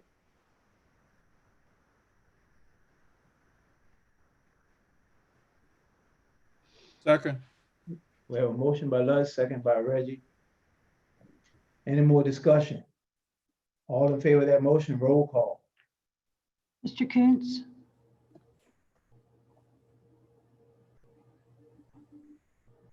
Mr. Coons, we couldn't hear you. Turn your mic Aye. on. There you go. Mr. Mansfield? Aye. Mr. Williams? Aye. Mr. Kimbrough? Aye. Mr. Jesse? Aye. All right. Next, we have Water Authority update, Greg Chambers and Matt Walker. Well, I think I'd certainly like to start where John concluded with an enormous amount of thanks to Betty, Heather, and Matt for a ton of work that has gone on over the last year and a half relative to easements to get us where we are today. Where last Thursday, I'm sorry, we mailed off a package or emailed off a package to USDA that describes the progress we've made on the project overall, and specifically nailing down the easements to allow us to make a submittal to USDA, which should put us in a position with their approval to go out to bids on the project. So that's the main thing that's going on that is worth highlighting right now. It's the culmination of a ton of work. And John, you were talking about Betty, Heather, and Matt working overtime. I'm pretty sure from the email stream that you've got them Monday to Friday, and I have them Saturday, Sunday, and all night. That they do a tremendous amount of work on these things. So. We have received emails from Betty at 1:47 in the morning. Yeah, get them all the time. Anything you'd like to add, Matt, Betty, etc.? Yeah, I'll just add, and then I'll let Betty go because she's kind of the shining star of this at this stage, because I know she and the folks with Bowman have worked tirelessly to work with our subscribers and the citizens that we need easements from. This is a culmination of really about a 1.5 year process when we started. And, we hope to move forward and hope to be able to get the green light from the USDA to put the project out to bid and get some bids in and move forward with the water system. Yep. During the easement process, our county attorney went out on maternity leave and had a baby. And I was upset that we didn't have all the easements done before that baby was born. And I believe she's what, 13, 14 months old at this point? 18 months. 18 months old. Time flies. So we thought we'd have it all done before she got back from maternity leave. That's right. So here we are 18 months later, but we're there. Yep. And just to add that the process of acquiring the easements has not ended. That's right. Because there are still a lot that have gone through that initial quick take phase or quick take process, but we're still willing to have our hand out to take them in. Anytime any of those people want to sign their easement over, we're here to take them. That's right. That's all I had to say. Anybody else? All right. Thank you, Greg. All right. All right. Nobody have any more questions? We're gonna move on to the agenda. All right, next we'll be with the regular agenda item, HRSD Middlesex Service Agreement, Matt Walker and Heather. Yes, Mr. Chairman, I'll go ahead and get us started with this one. As the board will recall, you received this, I believe, Saturday morning after your packet had went out last month for the June meeting. So many of you got this independently, and that was because we got the final draft that was executed by the Hampton Road Sanitation District Commission late Friday evening after the close of business, and we got it to the board the next morning. You have in your packet a voluminous amount of information. The first that starts on page 131 is the specific agreement with Middlesex County, and Heather will elaborate a little bit on the more general, or what the HRSD folks refer to as the Evergreen Agreement, which is the second agreement. Both of these agreements basically support one another, and one is made part of the other by reference. And if I would, with the board's permission, I'd like to address some of the questions that were read in the letter earlier during public comment, if I may. And I will do so after I kind of give a summation of what's in your packet and answer any questions the board may have. The specific agreement is something that we thought we needed, Heather and I, to really nail down roles and responsibilities between the county and the district, the Hampton Roads Sanitation District. Hampton Roads wanted something more generic, something they could use throughout their rural service areas with other rural communities where sewer may be deployed or obtained. We needed something a little bit more specific, and specifically, I felt we needed that because we have very good previous agreements. The board will recall we have an agreement that dates back, which is made part of this by reference, all the way back to 2013. Second follow-on agreement 2017, and then a follow-on agreement to that in 2018. All of those are made part of this by reference and governed. I would say the county's got a pretty good negotiated position, and I'm really happy. I don't know if Jeremiah is still on. He was texting me saying that he had to go get his kids, so he may not be on anymore, but Jeremiah is a great project manager. He's really keeping his thumb on this interceptor main. I think they've got some very talented folks working on it, and they're moving that project forward. And well, circling back to this specific service agreement governs the sewer service and collection systems that the county wants to partner with HRSD on. Now, of course, the board's familiar with the PER that was submitted back to the board back last year, and Senate boards reviewed, and of course we've impaneled our study committee down in Deltaville. The board last month voted to move forward with HRSD on the Hartfield system and the Saluda system, phase one of each of those. This agreement governs those and the Cook's Corner system, which is already underway. It nails down the responsibilities, as I say. And you have a copy of the agreement in your packet. A lot of this is more detailed information that we've built on the previous agreements to obtain or to develop. I won't go into any great detail unless the board has specific questions. I'll be happy to. But what I would like to do is kind of address some of the questions, if that's all right, that I think Mr. Miller had forwarded. And we had the fortune of talking with Mr. Miller a little bit yesterday.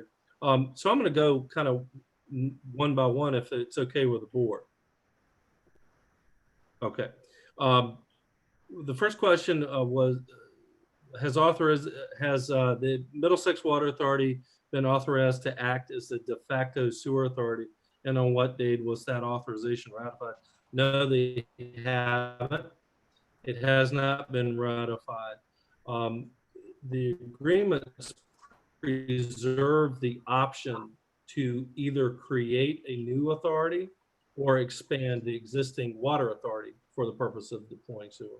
And of course, the county always has the option of forming its own public works department, or potentially seeking independent contractor to maybe operate those systems for them. So all options are on the table. So what the agreement does is it preserves the option to create one or expand the existing one. The question number one that he stated in the letter. There is no existing authority that has been given powers over the system. That's correct. There is no existing authority. Again, the agreement preserves the option for the Board of Supervisors in the county to create one or expand the role of the existing water authority. Number two, there is no existing authority. Again, correct. The agreement simply preserves the option to create one or expand one. In the third question, I believe, the statement needs clarification as indicates the county would be responsible for the force main from Hartfield to Deltaville. No, that's actually not correct, or it's a miscorrect understanding. HRSD has a 2-mile policy, which if Jeremiah was on, he maybe could speak to, but Jeremiah's 2-mile policy states that if you're building a sewer collection system, you're responsible for building the first 2 miles to them, and then they take it the rest of the way. So it's our understanding, and as you saw on the previous display, HRSD has preliminary plans to extend the interceptor mains potentially down to Deltaville and to Topping once the county gives them formal go-ahead that we're going to be moving forward with one system or the other. And that's I think, of profound importance, because as you saw, the cost of the interceptor main currently running $30 million, the cost of these interceptor mains running further to reach those new collection systems even more than that, I would believe. So with HRC's 2-mile policy, that's kind of been the case all along. And that has, I think, been the policy for quite some time, since 2013, I believe. Now, the systems that are currently along the interceptor main, because their interceptor main runs through all these communities, Cook's Corner, to a lesser extent, Christchurch, Lokestill, Harmony Village, Hartfield, and then over, those collection systems can simply pump into the interceptor main, and there's no 2-mile rule there, because the interceptor main runs through the community. And last but not least is number 4. Of course, I think the board is, I guess the only way I can answer this question is with a statement. If the board ever elected to want to expand the role of the existing water authority or create a new authority just for sewer, you would have to go through the process of having a public hearing, having an ordinance amendment to amend the enabling ordinances and ultimately amend the charter of the organizations to be allowed to do that. So if that was ever the election of the board, a public hearing would be required. A new ordinance would have to be drafted to expand that role or authority. So I think that answers that question. And with respect to the agreement again, and I guess I'll just kind of, I guess I'll just go ahead and request the board to consider this. The feedback that staff is getting, and I think some of the board members are getting, is there's a considerable amount of confusion in the community that somehow, shape, or form, maybe the board has changed their mind on mandatory connections. Heretofore, the staff has always been under the marching orders and the direction that we would not have mandatory connections for either water or sewer. This is part and parcel of all of our negotiations and all the work we've done heretofore. But I think the community is a little concerned that maybe that's changed. I know I haven't given any voice to that policy being changed. And when we're done with questions about the specific agreement, I would request, Mr. Chairman, that maybe, I know the board's minds on this, having spoken to you, you may want to just discuss that and maybe take a consensus, or maybe even make a statement that it's not the intention of the Board of Supervisors to move to a system with mandatory connections, that we're still engaged in the idea of incentivized connections, similar to what the Water Authority would be. Right. Well, from day one, you know, when everything started, we said no mandatory, you know, for water or sewer. It was not going to be mandatory, because you still got some areas that had good water and good sewer. So it wouldn't be proper for, you know, Existing customers. Yes, sir. And existing customers with good drain fields, they should be allowed to enjoy those as long as they care to. I think that's been the general consensus. if I could just speak to that particular issue and reflect the consensus of the Sewer Study Committee, this has obviously been a very important consideration for the committee. I've talked to everybody, all 7 members of the committee over the past week to discuss just this issue. And the committee is absolutely comfortable with and in favor of making a statement, having the Board of Supervisors make a statement that our current plans are not to have any mandatory residential hookups. We have not even delved into commercial business hookups and really don't know enough to have an opinion about that at this point as a committee. But because I think about 95% of the connections that we're talking about here are residential, and I believe that the discomfort that people are feeling is residential. If I'm happy with what I've got for water and sewer, are you going to make me change? The answer to that is no. At my residence, certainly, and I feel that it would be helpful for the Board of Supervisors just to ratify that position so that we can dispel any concern that citizens have about being forced at their residence to hook onto a water or sewer system in what we're contemplating. Mr. Chairman, I would like to speak to that also. At one of the meetings, I made the statement that I thought if we did run a sewer down to the Deltaville area, a very low-lying area that floods continuously and causes a pollution problem into the creeks and Chesapeake, that it would probably be a good idea to mandate the sewer if it was available. This was strictly a Pete Mansfield feeling, and I would like to withdraw that feeling and apologize to any problem that I might have caused from that statement. But it was done, by the way, in our meeting, so I'm not sure how word got out on that. Well, our meetings are very transparent, and our meetings are transparent. They're open to the public, and we invite contrary opinion because that's how we flesh out the best ideas. So, Pete, we'll accept anything that gets lobbed in on those meetings, and we'll consider it and think through it and weigh it and determine whether it makes sense for this community or not. So. Okay. I got one question. What cost is Hampton Roads sharing with Middlesex County projects? What cost is that? The estimated cost for Hartfield and Ppta? No, I'm talking about it seems like Hampton Sanitary.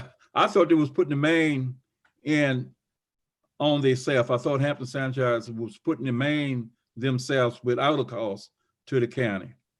But right at the heading is saying that they'll be sharing sewer system projects.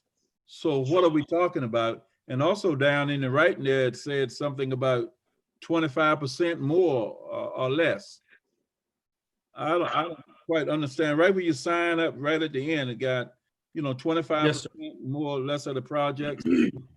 What cost is that costing the county? I think I'm following you. I think you're referring to the amendment that was approved on March 15th, 2018. Is that correct, sir? Yes. Okay, that's an amendment to a previous agreement that was adopted in 2017 that allowed, basically, I'll call it a clause for the county to potentially not have to reimburse the Hampton Roads Sanitation District 100% of the study costs if the PER or those study costs came in 25% or higher than the initial conceptual cost of the system. An example would be Deltaville. Deltaville's cost came up dramatically higher than the conceptual cost given, primarily because Hampton Roads desired the vacuum sewer system in Deltaville, and those are a lot more expensive. So if the board... So we're not saying anything about the main trunk? No, sir. The main trunk, the interceptor main from essentially Urbana all the way through to the Matthews County Force Main at a cost of over $30 million is being borne by Hampton Roads Sanitation District. And the only part the county is paying is some of the engineering fee for doing the work on that project?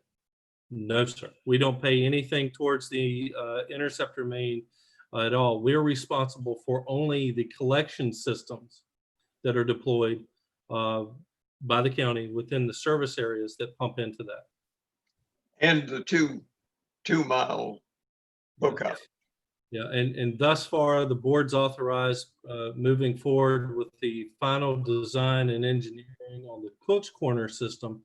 And last month, y'all authorized moving forward with some preliminary design of phase 1 Hartfield and phase 1 Saluda in partnership with HRSD. But Matt, we do have a 2 mile hookup cost. We would, yes, sir. We would in Topping and in Deltaville. So wherever our system stops in Topping 2 miles from that, we would be extending a force main at our cost to connect into the interceptor main run by the HRSD folks. And likewise with Deltaville. The preliminary plans that, and very conceptual plans that we've seen, if sewer was deployed throughout Deltaville, I think the golden railroad spike in the sewer system would be somewhere around in Hartfield, where Hampton Roads would be building the interceptor main down to, Hardyville, and then we would pick it up in Hardyville if it was deployed throughout Deltaville.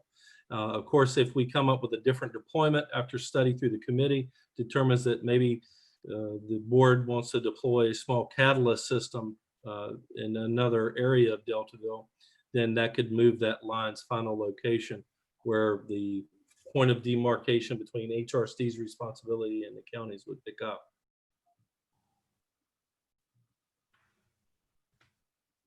So if I understand correctly, we're saying the main is going to be not going to cost the county any money. And I'm looking at the 2 mile. We keep saying the 2 mile and the meaning of the 2 mile. What is the meaning behind the 2 miles?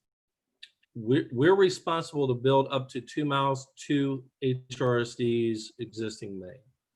And I could perhaps show you on a map better than I could explain it.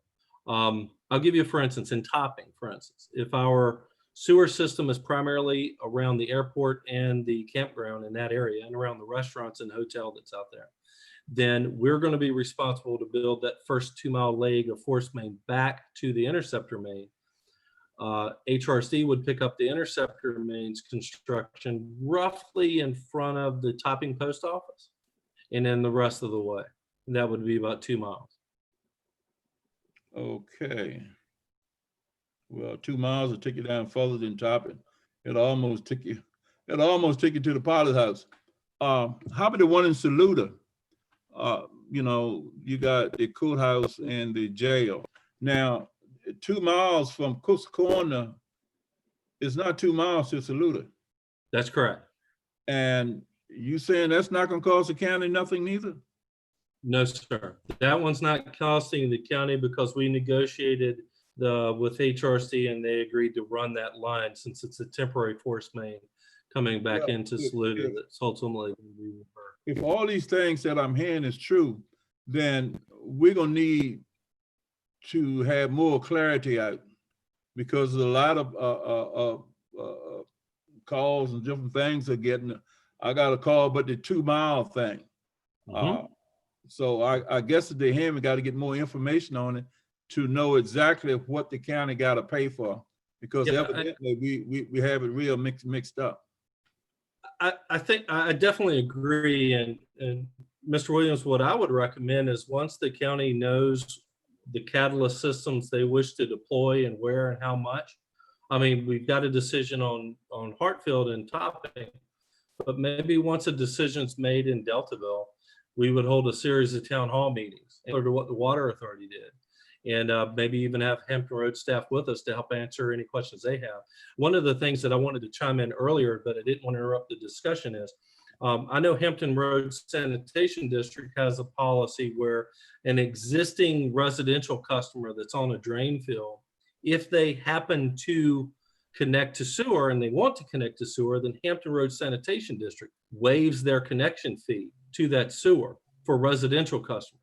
So for instance, if I here at my house have a Hampton Road Sanitation District, or excuse me, more precise, county funded collection system that's turned over to HRSD for ownership, operation, and maintenance, HRSD is going to waive my cost to connect to that main. HRSD's cost. The county may have a separate cost, and that's something else to be determined. But I would definitely recommend that once the county fashions out how much sewer they're going to deploy and where, we have extensive town hall meetings to allow people to come in and ask questions. In the meantime, we have the PER that kind of shows everyone what's considered phase one in Hartfield, what's considered phase one in Topping, and they can look it over. And of course, they can call us at any time. We'll be happy to guide them through it. But I think you're right. I think you're right, and I think you're wise to suggest that we get out there and have some town hall meetings once the board decides what they want to do and how much they want to proceed. And I think the big decision is how much sewer gets deployed in Deltaville. All right, so I guess a lot of my seat about 29 people on right now. So are we saying we can hook Saluda up, a banner up, and take it over across the bridge to Matthews at very minimum cost to the county? The collection systems for, and I will have to respond to that at a later date because I don't have the PER up in front of me and I can't show you the estimated cost for the Saluda collection system or the Hartfield collection system right off the top of my head. But if you're referring to the force mains, the interceptor mains leaving those communities or being built back into Saluda from Cook's Corner, those interceptor mains are entirely at HRSD's cost at this time. The collection systems are our cost. Matt, just for reference, the phase one PER collection system for Hartfield is 1.6 million and Saluda 1.3. So it's about 2.9 million, 2.95 million for those two area collection systems, phase one by the preliminary engineering report. Thanks, Lud. I was hoping you had it handy.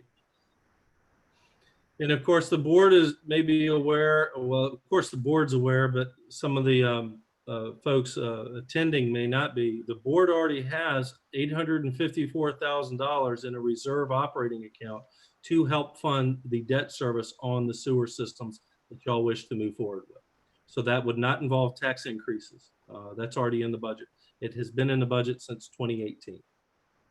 And that's another thing that we probably need to get out there in the public a little bit more because not everybody pays attention to the budget process.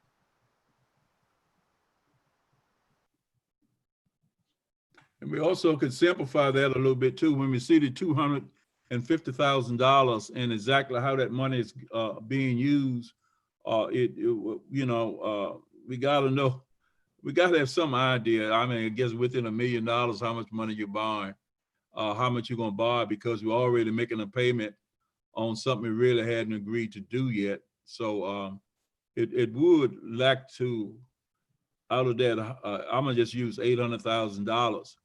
If we're not using any of that money, I think this year we call it the rainy day fund. We took some out the rainy day fund this year to balance the budget, but also at the same time, I'm looking at something more specific. I think all of us gonna have to do a better job budget, but I guess that's another time. It'll be another time that will come out. Thank you, Matt, for answering the question. I hope so. Very good, sir. Thank you. Thank you, Mr. Williams. And, I think it's a momentous time in the county. The Water Authority is moving forward, bidding out the water system. We're going to find out what we have in terms of bids on the water system pretty soon.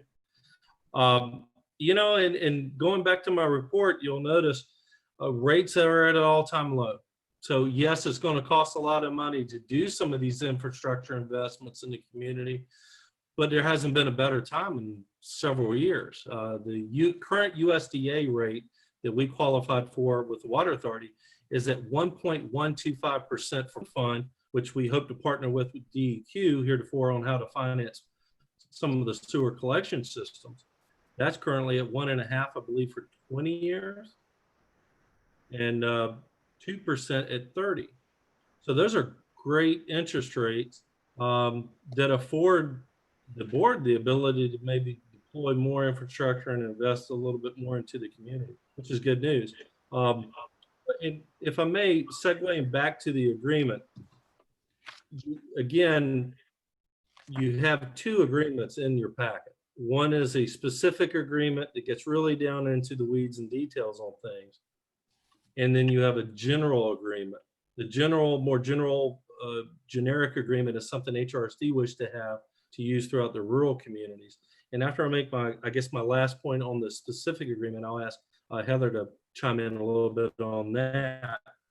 But back to the specific agreement, it may be a little confusing for some people to see the Water Authority is part of that agreement. And let me explain why. The Water Authority is part of the agreement because when the water system is deployed, the Water Authority is going to be in the business of reading meters and having the billing data for its water system. When we started negotiations with Hampton Roads, the county gets water meters read, and when the county bills for water systems or water bills, they would like to have access to that data so they can then bill sewer on that for the purpose or for the subscribers who wish to subscribe to sewer. Not everybody is going to subscribe to sewer, but they wanted that data, and the county's not going to be reading meters.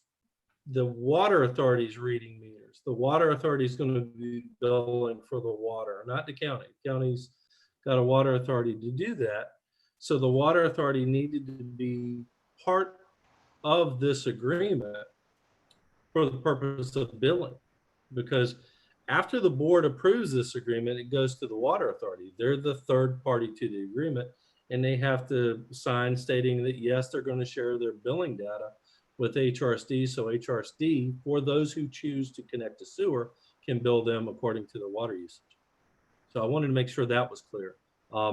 The agreement does leave open the possibility, if the board chose, to create a sewer authority, collection system operation and management business, or expand the role of the existing authority. And I think I've kind of covered that well enough. Heather, is there anything you wanted to add about the general agreement?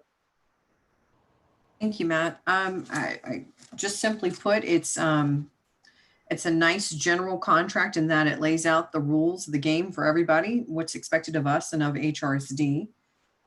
For example, we have to give sufficient notice before we determine a new area that we may want to have wastewater in.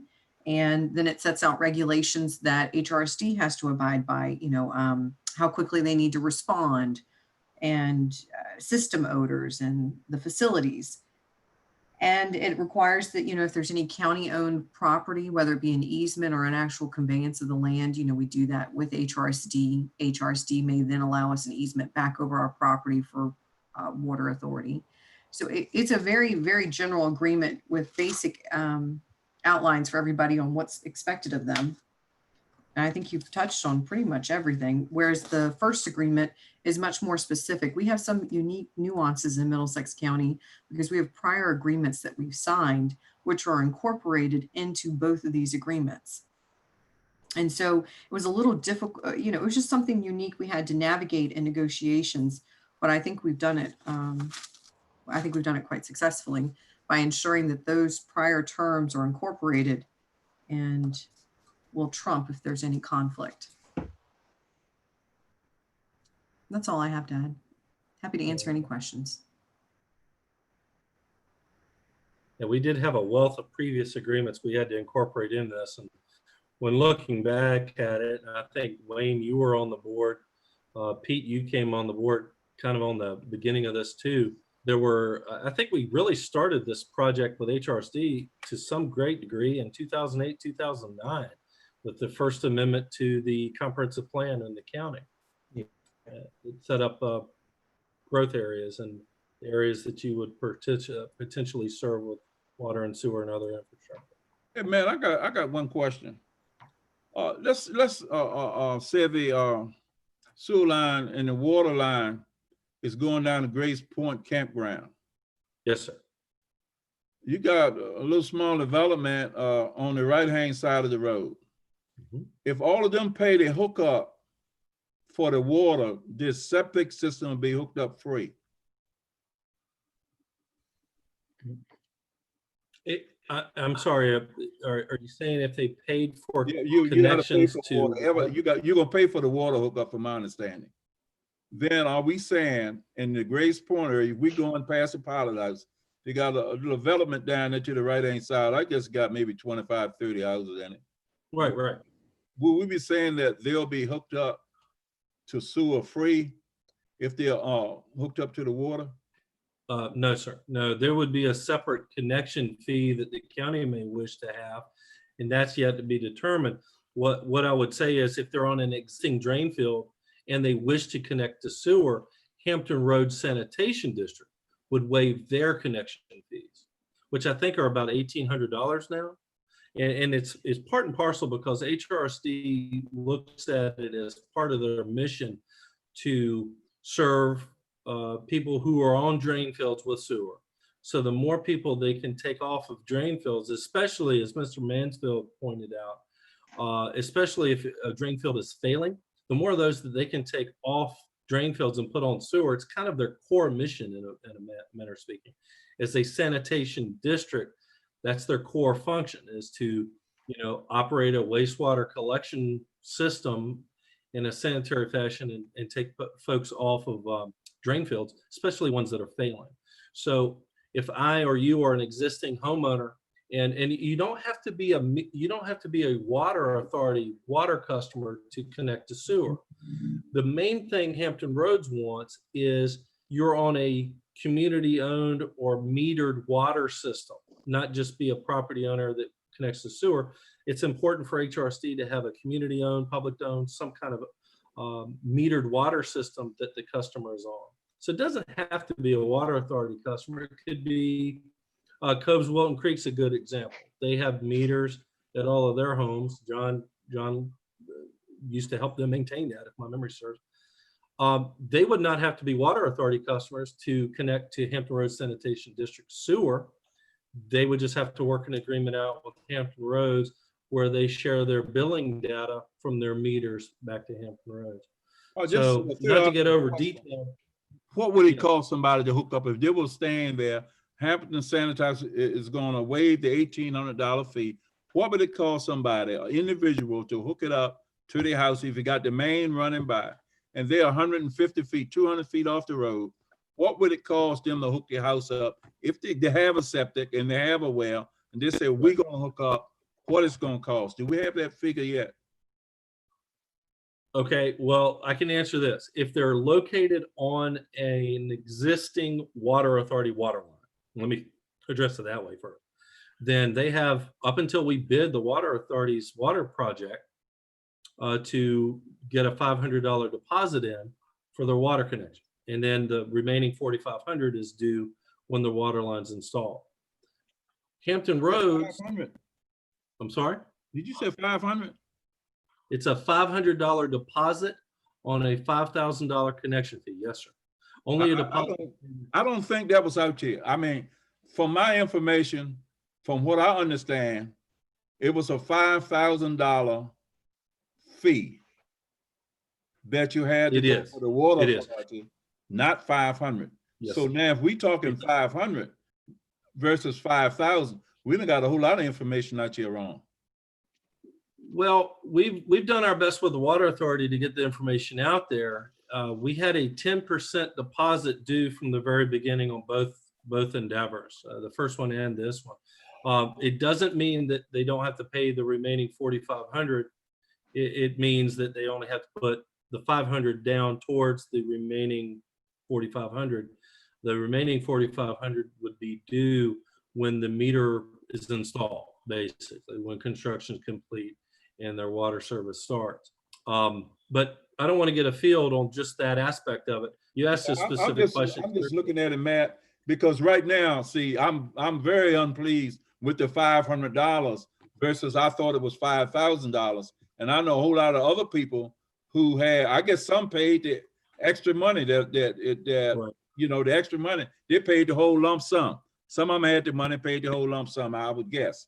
There's a And misunderstanding here, Reggie. There's a misunderstanding. Matt's saying that it costs $5,000, just that you only had to put 500 down. Down payment. It's just a I misunderstanding. notice all you shaking your head. I know exactly what he's saying. I know exactly what he's saying. I'm saying the $500 is not clear. It was not clear. And the people that I'm talking to, and I'm not saying, well, that I can understand that type of English. What I'm saying is that it's not clear. I didn't know they had to pay $500 to put the name on the list. That's what I'm saying. And I'm so sure that, I'm so sure that I really, you know, I'm kind of a little upset about it. Yeah, it may have not been. I'm really a little upset. I mean, that's the way I don't heard this thing, and the way you explain it, man, it's kind of tough. It really is. I did learn something tonight, but I know my phone gonna blow up for the night over. I can tell you that. Well, it may have been unclear to people that are not located along the line, but we did everything in our power as the water authority. I'll take my county administrator hat off and put the executive director of water authority on. Everyone located along the line, we tried our best to reach out to with postcards to let them know that they're on a line. And we outlined from the very beginning that it was a 10% deposit that was due. Now, not everybody in the county is on the water line though, Reggie. Yeah. So they may not have been aware of that. You might not. Man. And it's kind of a moot point if they're not on the water line because they can't get service anyway, at least not this round. Maybe at some future round they could. And I'll just elaborate a little bit more on that. It's my understanding the current Water Authority Board, every new line or new addition that we add to the system will probably have an incentivized connection offer, it just like we recently completed. So if we put a new line down, I don't know, well, down Whiting's Creek Road, I'll use my neighborhood. Any of my neighbors online, I'm not suggesting we are, but if a water line was ever proposed down Whiting's Creek Road, the Water Authority would probably say, okay, if you sign up by June 30th, X day, you pay a $5,000 connection fee as opposed to full price. It's been my experience, and I'll just segue back into a previous discussion real quickly. It's been my experience that we really don't need mandatory connections. Offering an incentivized connection is more than enough because most people who want the service will pay for it. And those who are unsure, they want to hang back and wait, that's fine. They're free to do so. They just means you pay the full connection fee when it comes around. We've had I noticed Greg unmuted his video, but we've had a remarkable outpouring of support with subscribers offering the incentivized connection at $5,000. So 500, versus 5,000, the deposit aspect was very clearly in all of our town halls, in the communication in the Sentinels, and probably most importantly in our subscriber agreement. So communication is always imperfect and it's in the eye of the beholder. But we certainly did our best to make it very clear. The document you sign as a subscriber obligates you for $5,000. It only asks for $500 in cash flow today. Well, and we got good news though. Yeah. The good news is the $5,000 incentivized connection fee is still available for a short time until we bid the project. Couple of weeks. Yeah, and after we bid the project, it goes up to $7,500. After the project is completed, it goes up to the regular connection fee of $10,000. So all that to circle back to your question as far as how much it would cost for an individual in a community up in Ppta to connect to sewer, yet to be determined. Because the board, while we've made a decision, I think y'all have made a decision that you want to deploy phase 1 in Topping with HRSD. What the board really hasn't made a decision on is if and whether you're going to require a connection fee to connect to that sewer, and how much. It's been discussed mirroring the water authority's $10,000 connection fee, but that's not written in stone because the board hadn't really set that policy. Up until really just a few months ago, it was going to be HRSD's collection system. Well, now the board has decided that we should operate our own. So we're going to have to come up with decisions on connection fees and other things like that. The great news in all of this is we have an interceptor main with HRSD that we can pump into and not be responsible for treatment. That's a game changer. I just wanted to add a couple of comments. First of all, for those people, citizens who wish to hook up to water where it is a excessive financial burden, there are and have been grants available, and those grants have been issued. So it is not it's not the intent that someone who may be financially burdened to hook up to the water system would have it unavailable. In fact, those grants are available, and we would certainly intend to have the same thing available on sewer. And to Matt's point, there is no yet financial package, essentially, that's been decided on. We're working on that hard, trying to create a sewer system that is as widespread as possible, as widely available as possible, that doesn't burden the taxpayers any further, and that is economically attractive for citizens to want to sign up. So if we could make it similar to the way the water system worked, that would be great. But we don't have those answers yet. That's why, as a board, last month, we authorized doing a request for proposals to partner with an engineering firm so we can nail down our costs and our revenues into a financial model and understand how can we make this work? How do we adjust the scope of the system, the cost of the capital, and the cost for the users so that we have a winning formula that's attractive to as many people as possible. So that's, I wish we had those answers.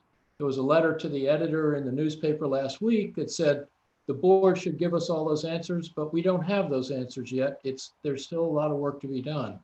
And we are working as hard as we can to get there.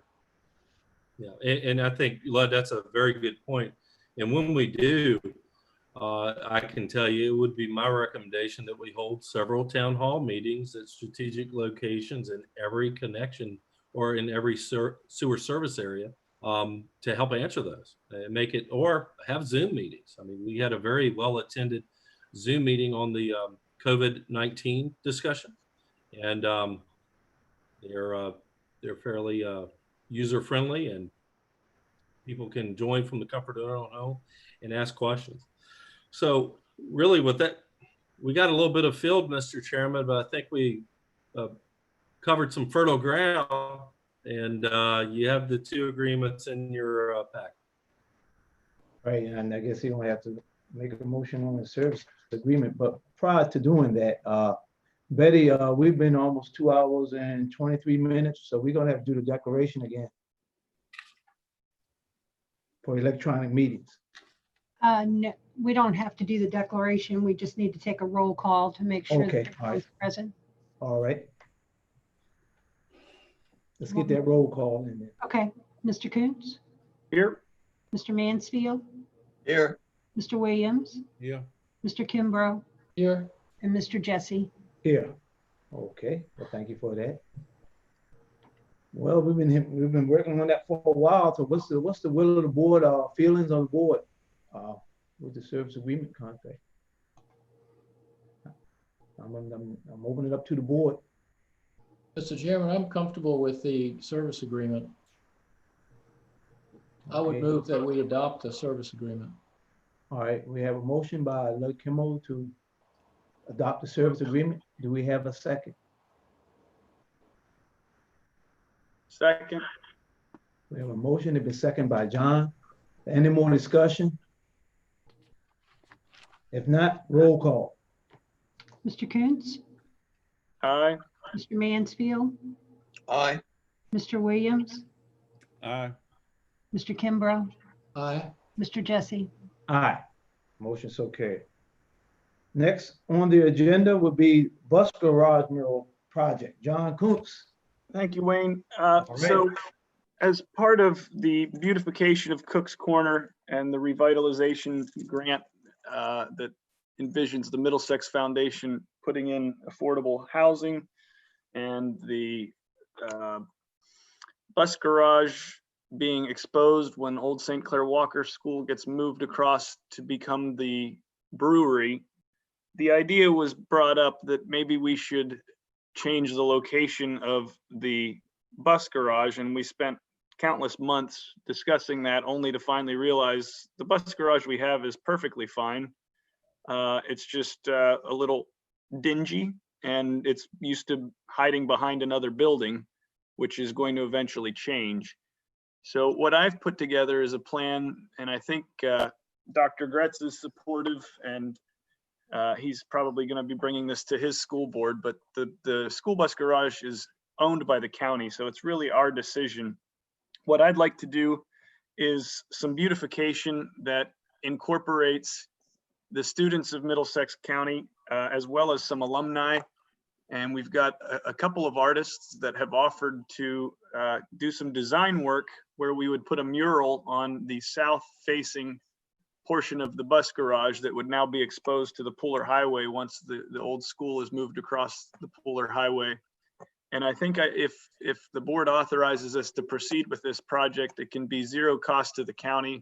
We would have the artist design it and rough in the outline of it, and then have almost a paint by number scheme for the students and alumni that are interested in contributing to the project, so that they could say they helped contribute to the mural. And then moreover, the design would be something we'd be happy to bring to the board's approval, and potentially both the Board of Supervisors and the school board. But the idea is to also pick up on some of the themes that make Middlesex County a wonderful place to live. Some of our history, our African-American history, our watermen, our seafood. I'm not the artist, but we're going to give the artists that the two that we're talking to, both are alumni of Middlesex High School. And so that's what we're proposing. I think I can go out into the community and raise funds for paint, power washing. Maybe a local hardware store in Cook's Corner would be willing to donate the paint. But I'm happy to project manage that with the goal of beautifying and capturing some of the great things about our community that we would enjoy having memorialized along the Pooler Highway now that bus garage is going to be exposed. So that's the idea. Okay, are you making a motion on that? I guess what I would like is to hear someone else make a motion to authorize me to move forward with the schools to try to get that completed at no cost to the county. All right. Do we I have would that like to motion? make that motion, please. All right, we had a motion by Pete. Do we have a second? Second. Motion by Pete, second by Reggie. Any more discussion? All in favor of that motion, roll call. Mr. Coons? Mr. Coons? No. Try it again. Pete, can you hear us? Aye. There you go. Mr. Mansfield? Aye. Mr. Williams? Aye. Mr. Kimbrough? Aye. Mr. Jesse? Aye. All right, thank you, that's good. Next, we're gonna have review of selection of the engineer, county sewer. Matt, I would like to have like a 5-minute break before we go to that.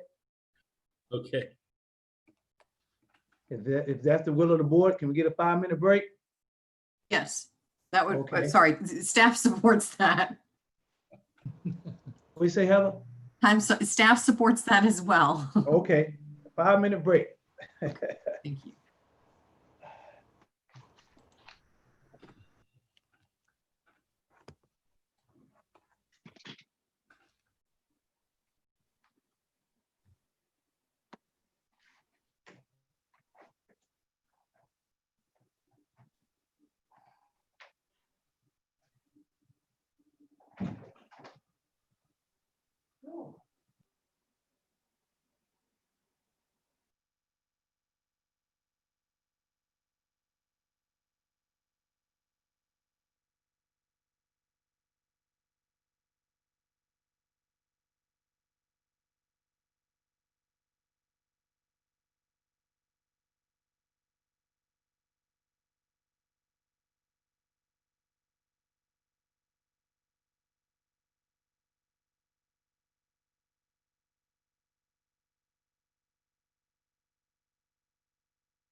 I was going to say, John, a couple of times when you couldn't be heard, I think you may suffer from the same thing I'm suffering from here. A teenager sucking up bandwidth, maybe? They're using the educational resources I provide them. Hey, John, this is Greg. On the mural thing, I worked with the art teacher at the high school. We painted snow plows at her request. Mhm. And I got Urbana Lumber to donate all the paint. I'm sorry, M&M donated all the paint. Yeah, I appreciate that, Greg. I'm gonna probably try to spread it around a little bit. I try not to hit the same ones each time. Yeah, well, she may have some paint left over from. Okay. Yep. I basically gave her primary colors. Okay, appreciate it. All right, I guess everybody then got their good break, and now we're gonna go back again. What happened? Oh, did I do that? Okay. Mr. Mansfield's not on yet. Oh, Pete, okay, let me wait for Pete.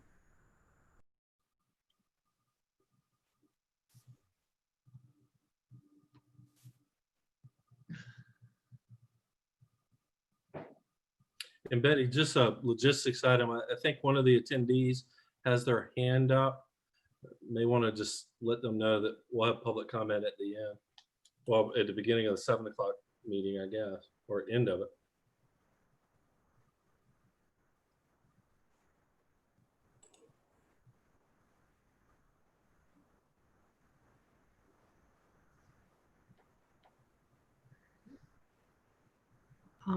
I don't know how to do that yet, rather than to lower their hand.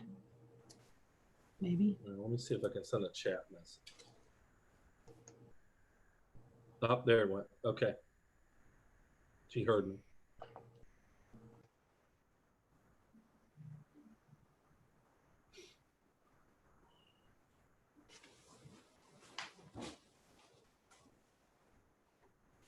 I'm glad you called that recess, Wayne. I was able to lower my blinds here so I don't have sun going right in my face. Right. It's cold in here. Let me turn this thing back up some. Need a jacket.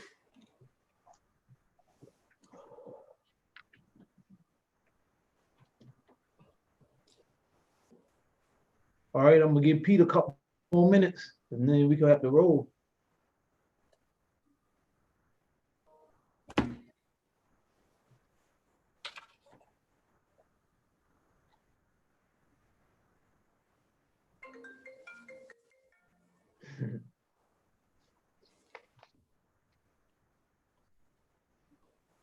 Here he comes.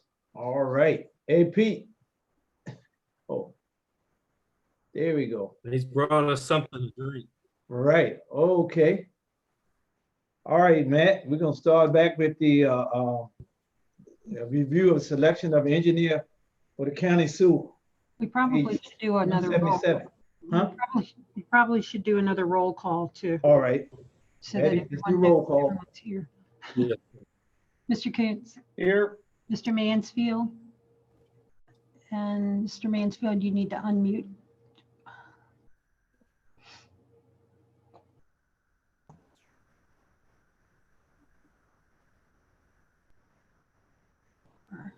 There you go. Yes, here. Okay. Mr. Williams.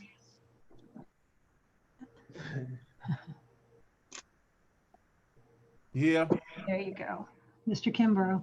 Here. And Mr. Jesse. Here. All 5 board members are present. All right, thank you. All right, Matt. At this time, we're going to turn Yes, it over sir. to- Very, very good. You have a copy of the memo in your packet. We did receive 4 well-prepared proposals by the deadline. There was a 5th proposal received after 4 p.m. that we returned unopened, which is what we stated in the RFP. Sad situation, FedEx is busy because of COVID-19. I think the FedEx folks promised they'd have the proposal into us by 2 p.m., but they did not. So that proposal was returned. We did receive 4 very good proposals from, I believe, Draper Aden, Bowman, Timmons, and MRA. Of course, the board members, you've had a copy of the proposals and a copy of the RFP with our selection criteria. After some preliminary discussion with the chairman, I think it was determined that maybe the board would want a hand in selection of the engineer. I have went ahead and reviewed the proposals, and I have my rankings, and I've asked the board if the board intends to serve on the selection committee to do likewise. And realize, that you had a lot of material on this packet, but this is perhaps one of the most important things we'll be moving forward with.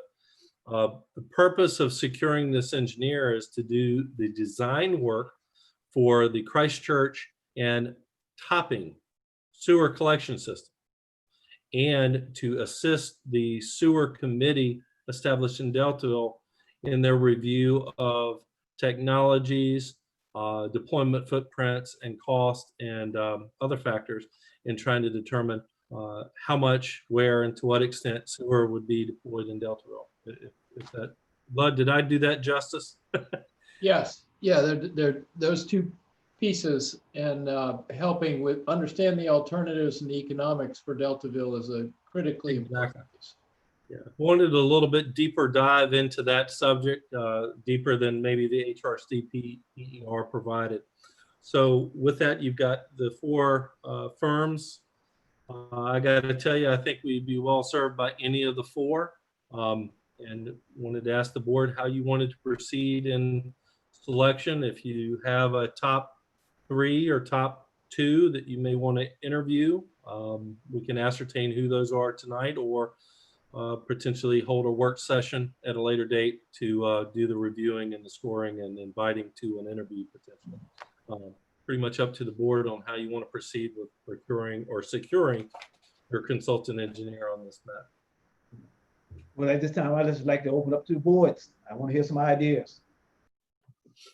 Well, one thought would be for us, if everybody's had an opportunity to rank them in your priority of choices, we could simply put the rankings out and see, maybe we have unanimous agreement as to a top 1 or 2, or maybe we're completely different in our opinions and need to have a work session. In any event, I would endorse, in terms of a process, that our goal be to identify a top 2 and interview those top 2, because there's a lot of people. Matt may have worked with some of these people in the past. I've never worked with any of them, and I don't know if any of you, any of my colleagues, have worked with any of them either. But I would be reluctant to make such an important selection without an in-person interview process. And I think letting ourselves have the advantage of interviewing 2, so we have some comparison, would be a wise move for us. Just that's my thoughts about process, Mr. Chairman. Okay. Got any ideas from any other board members? Yes, Mr. Chairman, I would like to suggest that my ranking is definitely for Bowman, especially if we go with a low pressure system rather than a vacuum system. Okay.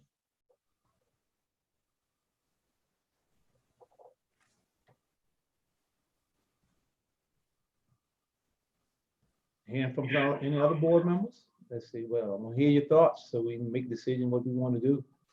If I had to pick 2, I would be picking Bowman and Timmons. Right.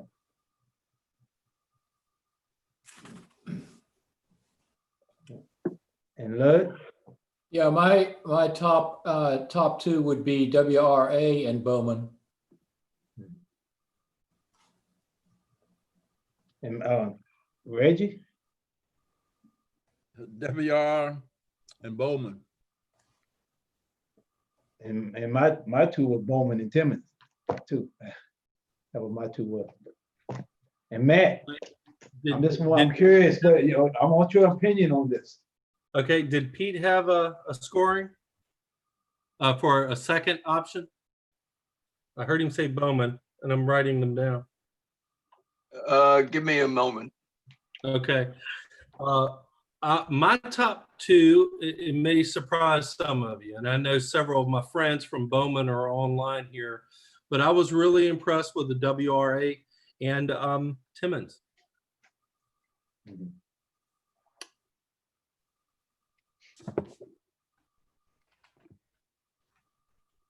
We just interviewed 3 then. Get it over with.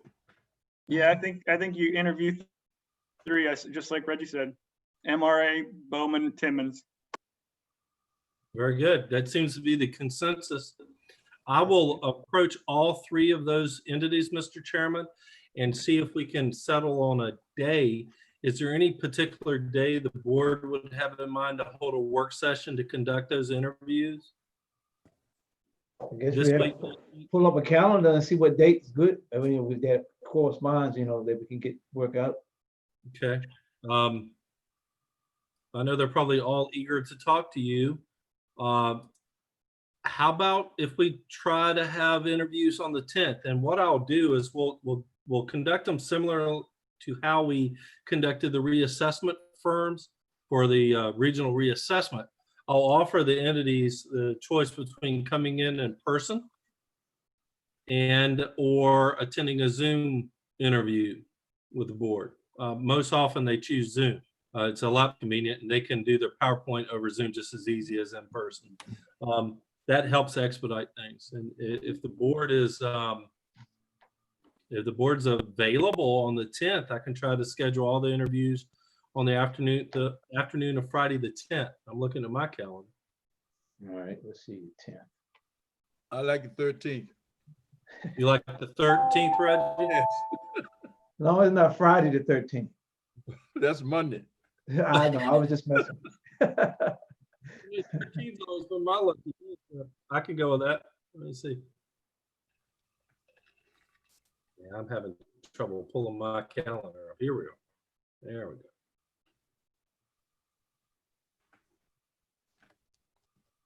So, okay. August 10th, okay. I'm flexible. I'm okay the afternoon of the On the 10th. 13th? Okay. How about the afternoon of the 13th? I got a hard stop at 5 o'clock, preferably 4 o'clock, but definitely 5 o'clock. But the afternoon's fine. Okay. I'm available. I'll make my schedule adjust to yours. So whenever the board wants to do it. Oh, and Mr. Chairman, if I'm remiss because I think we had invited Mr. Chambers to participate in the selections. Yeah. You may want to ask. I can do 10 to 5 on the 13th Right. or the morning of the 10th. And Greg, putting you on the spot, what was your selection of your top 2? Timmons and WRA. All right. Okay. Although, you know, it's splitting hairs. I had to force myself to do that. So. I like we can't go 3. any 4 of the farms. Really can't.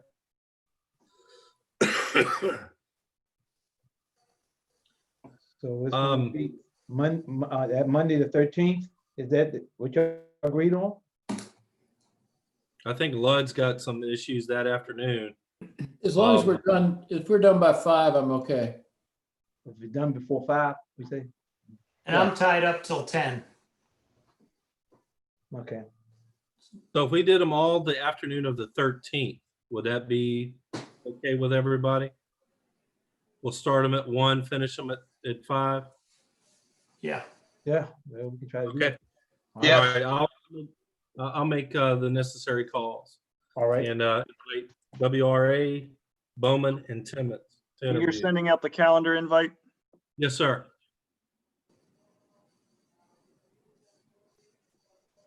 Okay. Okay. All right. All All right, now we have D, budget supplement transfer request. Betty. Okay. You have in your packet, I did a little memo, and then there's a chart of budget supplements. I numbered them all under 2020 number 43.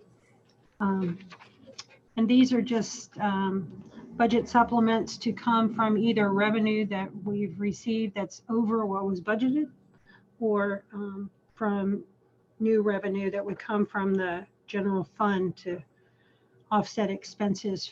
And these are to close out fiscal year 2020. Are there any questions on any of those? I can go through them if you need me to. As I said, the first 1, 2, 3, 4. Anybody have any questions? Yeah, the first 6 were from revenues that we had received that offset the expenses. And then the last 2 have to come from the general fund to pay the additional expenses for the regional jail and the landfill. I move we adopt all 6. Okay. I second. Motion by Pete, second by John. Any more discussion? All in favor of that motion, show roll call. Mr. Kantz? Aye. Mr. Mansfield? Aye. Mr. Williams? Aye. Mr. Kimbrough? Aye. Mr. Jesse? Aye. Okay. Motion so carried. Okay. All And- right, Betty, you again, what's that, adoption of the CARES Act? Well, budget? well, then there was a budget transfer. That was the next page. Oh, okay. Three Sorry, I three did. separate. Oh, yeah, I got it now. Yeah, budget transfer. 3 separate budget transfers, all under FY 2020 number 12. And these are just reallocating monies within the expense budget to offset expenses. So, We have motion approved budget transfer FY 2020-12. So moved. Motion by John. Do we have a second? Second. Second by Lud. Is there any more discussion? If not, roll call. Mr. Koontz, Aye. Mr. Mansfield, Aye. Mr. Williams, Aye. Mr. Kimbrough, Aye. Mr. Jesse. Aye. Okay, then the next thing, in addition to the FY 2020, there was included in your packet was where I changed a revenue account number for a budget supplement that you had adopted in June for the CARES Act money. And I just wanted you to see that revenue line changed, or revenue account changed. We created a separate Fund 58 for all of CARES money. So just wanted you to see that. Then the next item on the agenda is adoption of the CARES Act budget for FY 21. And I know it's small print in your packet. Right. And this basically rolls over the 923,239 from FY 20. It pretty much rolls it over into fiscal year 21, because we although we received the money in FY 20, we didn't make any expenses out of it yet. We have now, but we didn't as of June 30th. There are a couple changes to this. We added a line for tourism marketing, and we took where that last year, the budget for that line was $100,000. We've now split that between, or it was $100,000 for the Middlesex impacted tourist. We split it, we split it between the impacted tourist and tourism marketing. So it's now $65,000 and $35,000 for a total of 100. And then we also added in a line for 2020 presidential election CARES Act funding. That's in the amount of $48,810 that the election folks or registrars going to be receiving the end of this month, or either this month or next month. And that has to be used specifically for, to offset the costs of COVID-related things for the 2020 presidential election. So that, yeah.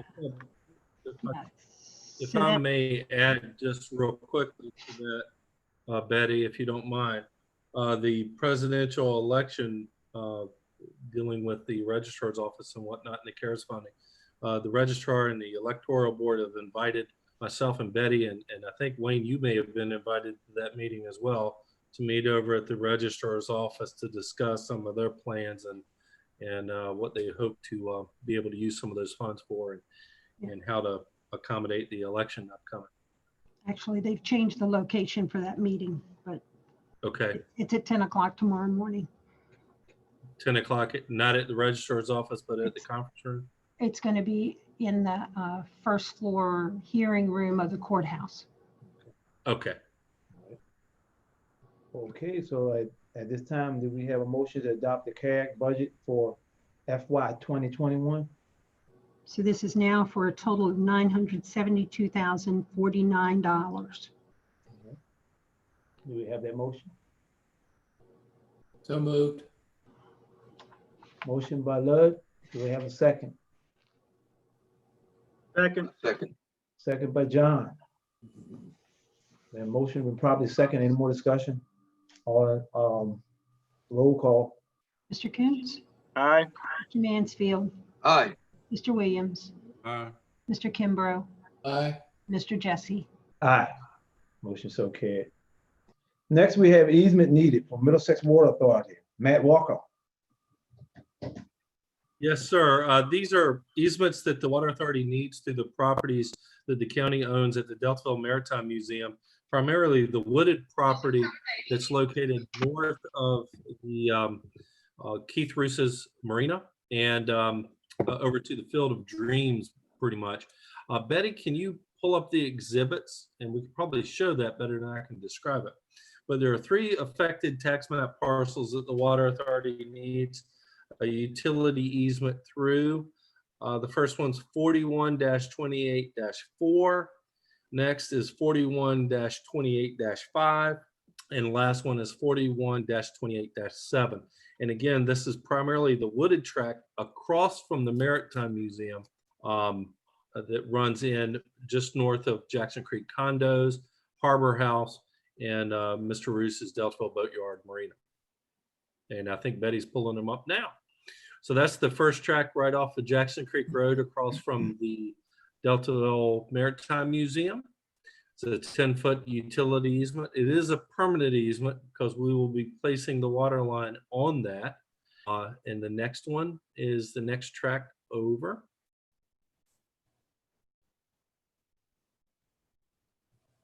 As we scroll. Yep, tax map 41-28-5. That is again the wooded track, almost immediately across from the Jackson Creek Condos and Mr. Roos's Marina. And then last but not least is the small permanent easement needed just on the southern border of the Field of Dreams, where the Deltaville Maritime Museum auctions off boats that have been donated to it. And that's that one. That brings us out to Bucks View Lane with the water main to serve that area. And that is the easement ask. And of course, it's our recommendation that we continue to support the water project. I would ask the board to authorize the chairman to sign these easements. Heather, is there anything you wanted to add? No, sir, there's not. You covered it, unless there's any questions from the board. Yeah. I don't have anything. So we need a motion for the easement at this time. So moved. Second. We have a motion by Lutz, second by Pete. Any more discussion? That was seconded by John. John, oh, sorry about that, John. All right, second by John. Any more discussion? If not, roll call. Mr. Coons, Aye. Mr. Mansfield, Aye. Mr. Williams, Aye. Mr. Kimbrough, Aye. Mr. Jesse. Aye. All right. Next, we got G, which, On behalf of the Water Authority. huh? Thank you, Mr. Chairman. All right. That's it on behalf of the Water Authority. Thank you. Okay. All right, next, we have the Tannerite discussion options and our action. Pete, you want to get this started? Certainly.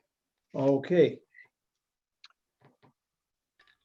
I've been told by Sheriff Bushy that there have been 26 complaints about excessive noise relating to gunfire from 22 Laurel Farms Lane, the residence of Mr. Joseph Pete. How has Mr. Pete answered these complaints from his neighbor? By adding explosive targets known as tannerite, which is a mixture of half a pound of aluminum perachlorate,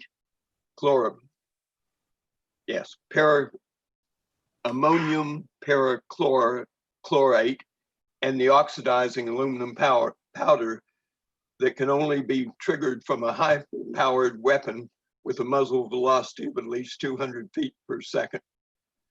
The decision to increase the noise level with the use of explosives in a residential neighborhood is proof that Mr. Pre has no respect for his neighbor's right to safety, peace, and tranquility, which demands action from our board. Mr. Pre lives on a 1.68 acre lot in the Laurel Farm subdivision, adjacent to 2 other subdivisions and about 3 city blocks to the town of Urbana. His front yard and home occupies approximately 0.7 acres, leaving only about an acre behind his house, about 200 feet to his neighbor's lot. Pete's so-called firing range is not covered, and a misguided high-velocity shot from his assault-styled weapon can travel nearly a mile with lethal effect. There has been some discussion by the chairman and the sheriff that Mr. Pete might be grandfathered in. I disagree. In short, I don't believe that it is possible to grandfather in unsafe actions. But even if you could grandfather in the unsafe act of firing high velocity assault weapons on a 1.67 acre lot in a residential area, he is certainly not grandfathered in to detonate explosives that even the manufacturer of the explosive material mandates use in a remote area only and respect the adjoining property owner's right to tranquility. Virginia's State Code Section 15.2-1209 outlines the corrective action. Any county may prohibit the outdoor shooting of firearms in any area of the county which are, in the opinion of the governing body, so heavily populated as to make such contact dangerous to the inhabitants thereof. The code does restrict the county from making the prohibition if the lot size is 5 acres or more and zoned agricultural. Lots in the Laurel Farm subdivision are neither. They are less than 2 acres and zoning is LDR, not agricultural. I plan to propose an ordinance written similar to the ordinance of the county of Middlesex, prohibiting the outdoor shooting of firearms in the Piankatank Shores subdivision. Probably adding a statement that also forbids the explosions of tannerite or other explosive conventional fireworks in any residential neighborhood with a lot size of less than 5 acres and not zoned agricultural. However, I will not request a vote until the August Board of Supervisors meeting to poll, to give me some time to poll other residential areas adjacent to Laurel Farms to determine if they too would like to be included in this ordinance. Thanks. All right, thank you for that information, Pete. the sheriff and I did go by Jeffrey and Joe's house. You did say it's 26 complaints in 14 years. They've been doing that for about 14 years in that area. And there wasn't anything that, the sheriff's been there. They got a berm that's up to, I guess, about 10 to 15 feet. And he checked and he looked all around everything when we went there. And the state policeman been there. So there's no way that bullets can go from there. I mean, no way that bullets can go around and hit somebody, put it that way. And because you had to go there to look at it to see what he has there. And also, Sheriff Bushy, and like I said, we talked to him, and he said the last time that they shot a cannerite was 4th of July of last year. He said they have not shot any cannerite. So, there's a lot of misinformation that's going on. And and that's the thing about it. They say that they would never do that again. Now he said that, he's been doing this for about 14 years. He shoot from time to time. He does not shoot on Sundays. This is what he told us. And I'm just going by what he said. It's because it's been going on for 14 years. And they'll shoot for a little while, and then they run, and ammunition costs money. So it's not like they're shooting every day. They shoot from time to time, but not for so long. But this came up because of the cannerite. Cannerite had not been shot in over a year. And he said last time they did was 4th of July. And they did not do anything this year or nothing like that. They said that they're going to stop it. So, I know we still got some work to do, but right now, we sat down and we talked with them. And that's all I can display with you right now, because there's a lot more steps and things that you have to do instead of just throwing an ordinance out there for something like this. Mr. Chair? Say what?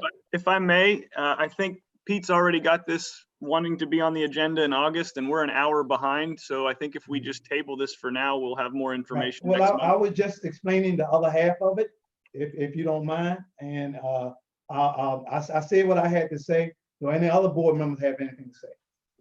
Yes, I got a few things to say. It won't take too long. I understand where Pete is coming from. For 14 years, we let individuals do things and we don't say anything. We be humble, we don't say anything. I had a gentleman approach me that stayed in that area at the waste dump, and I told him, go to Pete. He's your representative.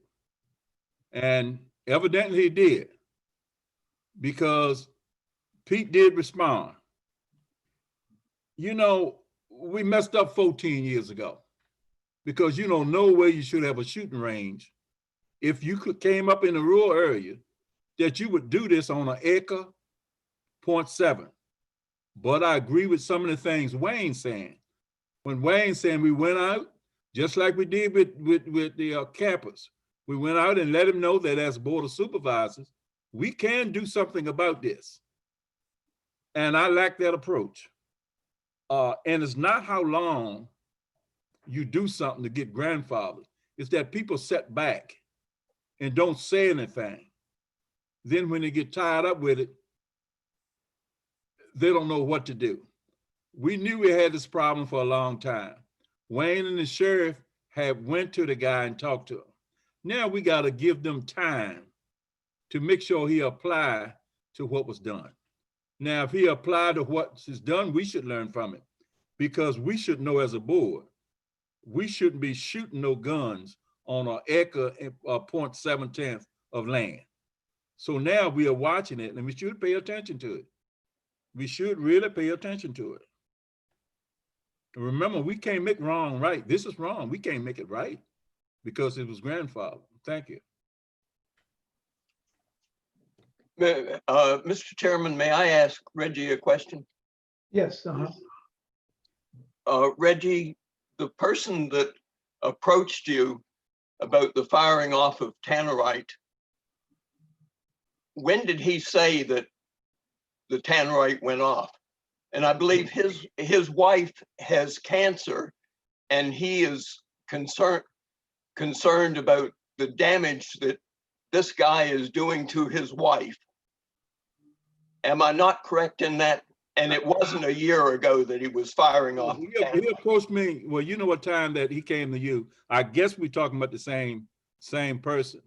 And I've been knowing him and his wife for maybe, I'll guess 50 years, 40 years. I've been knowing him for a long time. And, you know, Wayne did go to the guy. Wayne did go to him. I did mention to Wayne. Wayne got the sheriff and went to him and said, look, you know, we can stop you from doing this, but we're going to give you a chance to make sure you do it right. But hey, Pete, I understand where you're coming from. And I done started paying more attention to noises and stuff, because if you're in a rural area, you got to pay very close attention to what go on. Now I'm going to say this, then I'm going to go on. It's just like the fireworks the other night. A guy approached me. He said, Reggie, you were shooting fireworks the other night. I looked at him and laughed. I said, how long you been staying in Locust Hill? I said, you ain't never seen me shoot anything that time. I said, that was a guy down the road having a little fun shooting fireworks. Both of us laughed. But I also think, Pete, that we got to give him a chance. I think Wayne is right. We got to reach out, be more as a board, be more active, respect each other when we go out and work instead of pushing, you know. And I can see what you're saying, but I personally feel that we got to stay on top of this. And everybody can see that you're trying to do something. Okay. And that's how I feel about it. I just feel we should respect landowners. I would never change from that. I'm letting the board, the county know, respect your landowners, who stand next to you, how you treat them, respect your neighbors. And so I can see what you were saying, but I just don't know if we want to go all the way across right now, just this moment. Thank you. Okay. If any other board doesn't have any more questions, we're gonna head on with this agenda.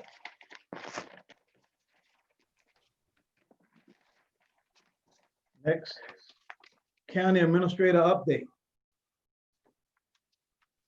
Yes, sir. And seeing the time, I'll keep it very, very brief.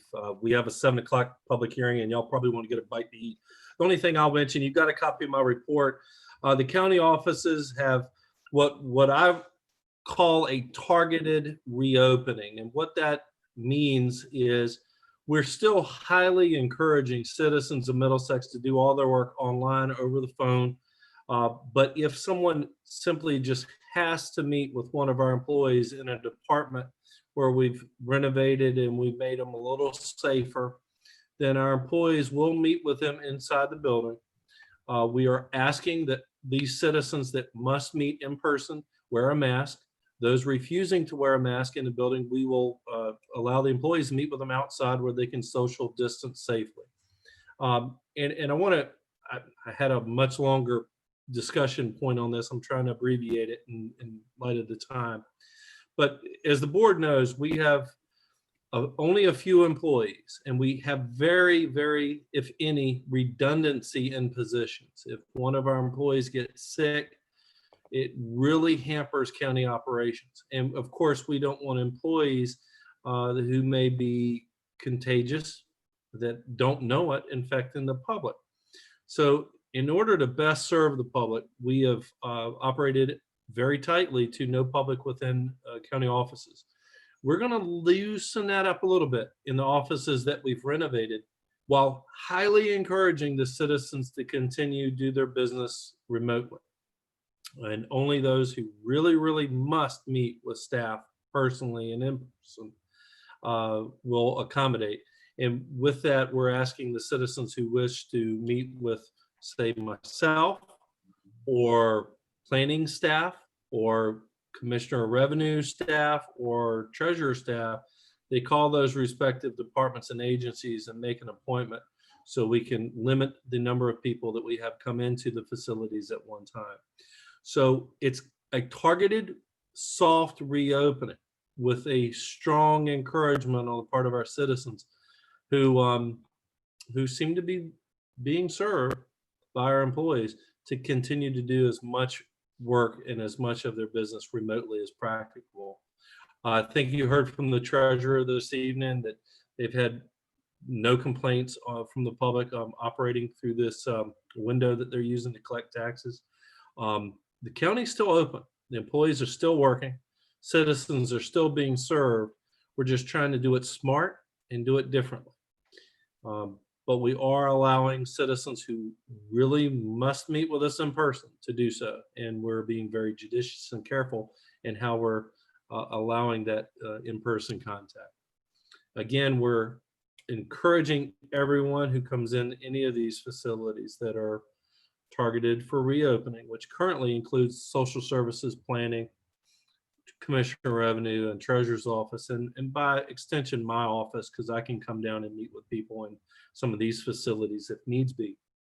We're encouraging them to call ahead and continue to try to do as much business remotely. But if they do want to meet, call ahead, and the employees will make appointments for you to come in and meet with staff.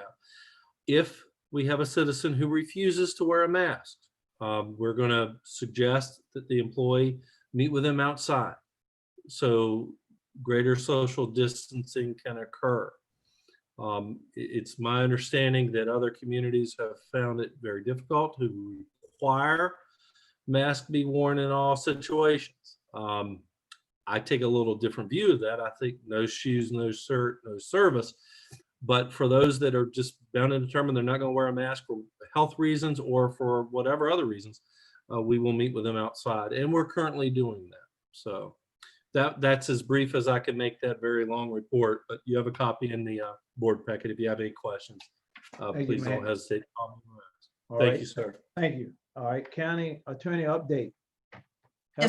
Yes, Mr. Chairman, I have essentially three things for you. The first thing is I bring good news. The case that was pending, the litigation matter that was pending against the county, the Board of Supervisors, and the individual board members regarding the airport. It was filed by the landowner, Mr. Johnson, adjacent to the airport, was successfully argued by our council and dismissed in June. So that matter is no more. So I greatly commend the efforts of our council that assisted us with that, and I'm happy to report that that's been dismissed. The next two items I'm going to talk about together. I don't know, Betty, if you're able to pull them up for us, please, in the packet, but as you know, Richmond was very busy, and there are numerous legislative changes going into effect July 1. I had these two matters brought to my attention by staff and by the clerk, General District Clerk of Court. The first is our wetlands ordinance. It needed to be updated. It hadn't been touched since it didn't include the 1995 revisions. So I've included that as well. And in your board packet, you can see that my changes are bold and underlined for your review. And then the second ordinance is, I'm sorry, Betty's getting there. There you go. So this is just a draft. As you scroll down, there weren't a lot of changes, but these are new code requirements as of July 1. I'll let Betty continue to scroll.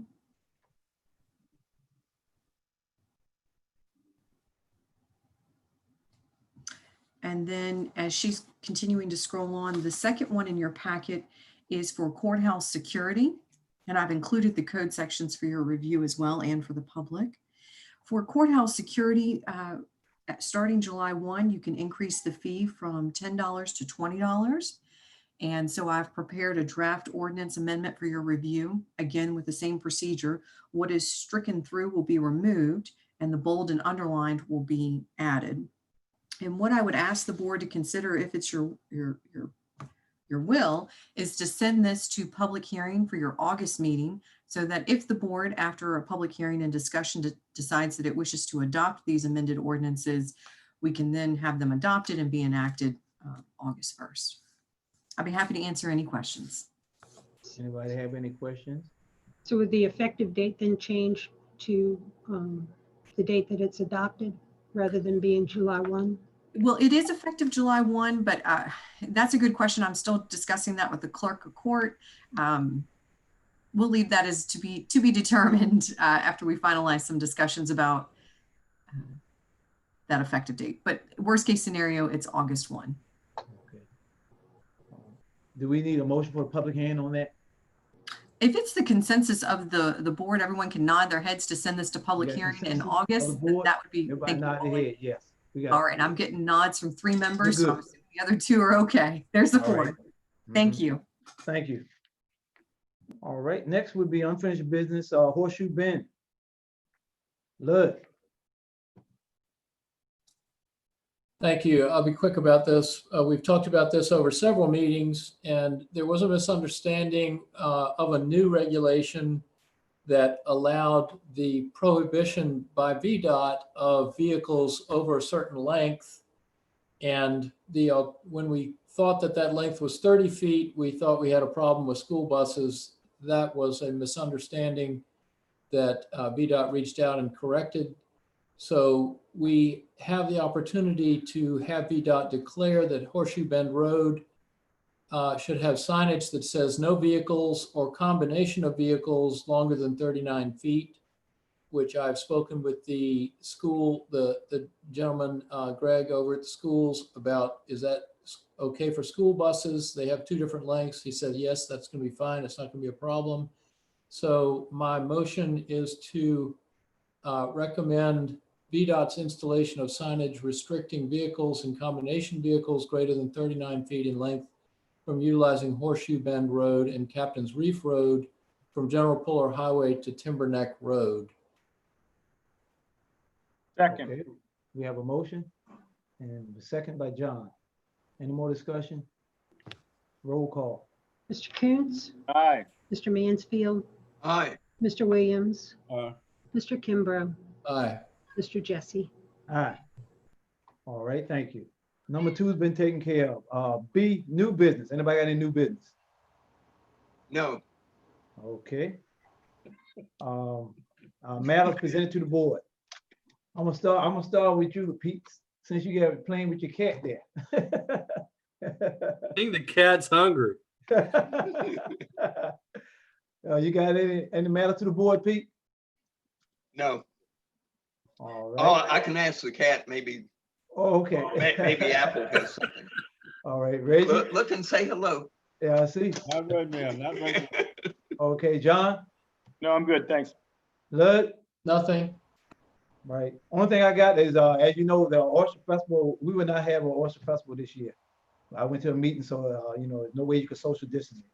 So it will not be a festival. Maybe something for the Queens, or, you know, but other than that, no festival. Have a motion to recess at this time till we come back for a public hearing at 7 o'clock. So moved. Second. Second. Motion by John, second by Lud. Roll call. Mr. Coons? Aye. Mr. Mansfield? The cat and I say yes. Mr. Kimbrough? Aye. Mr. Jesse? Aye. All right. See y'all at 7.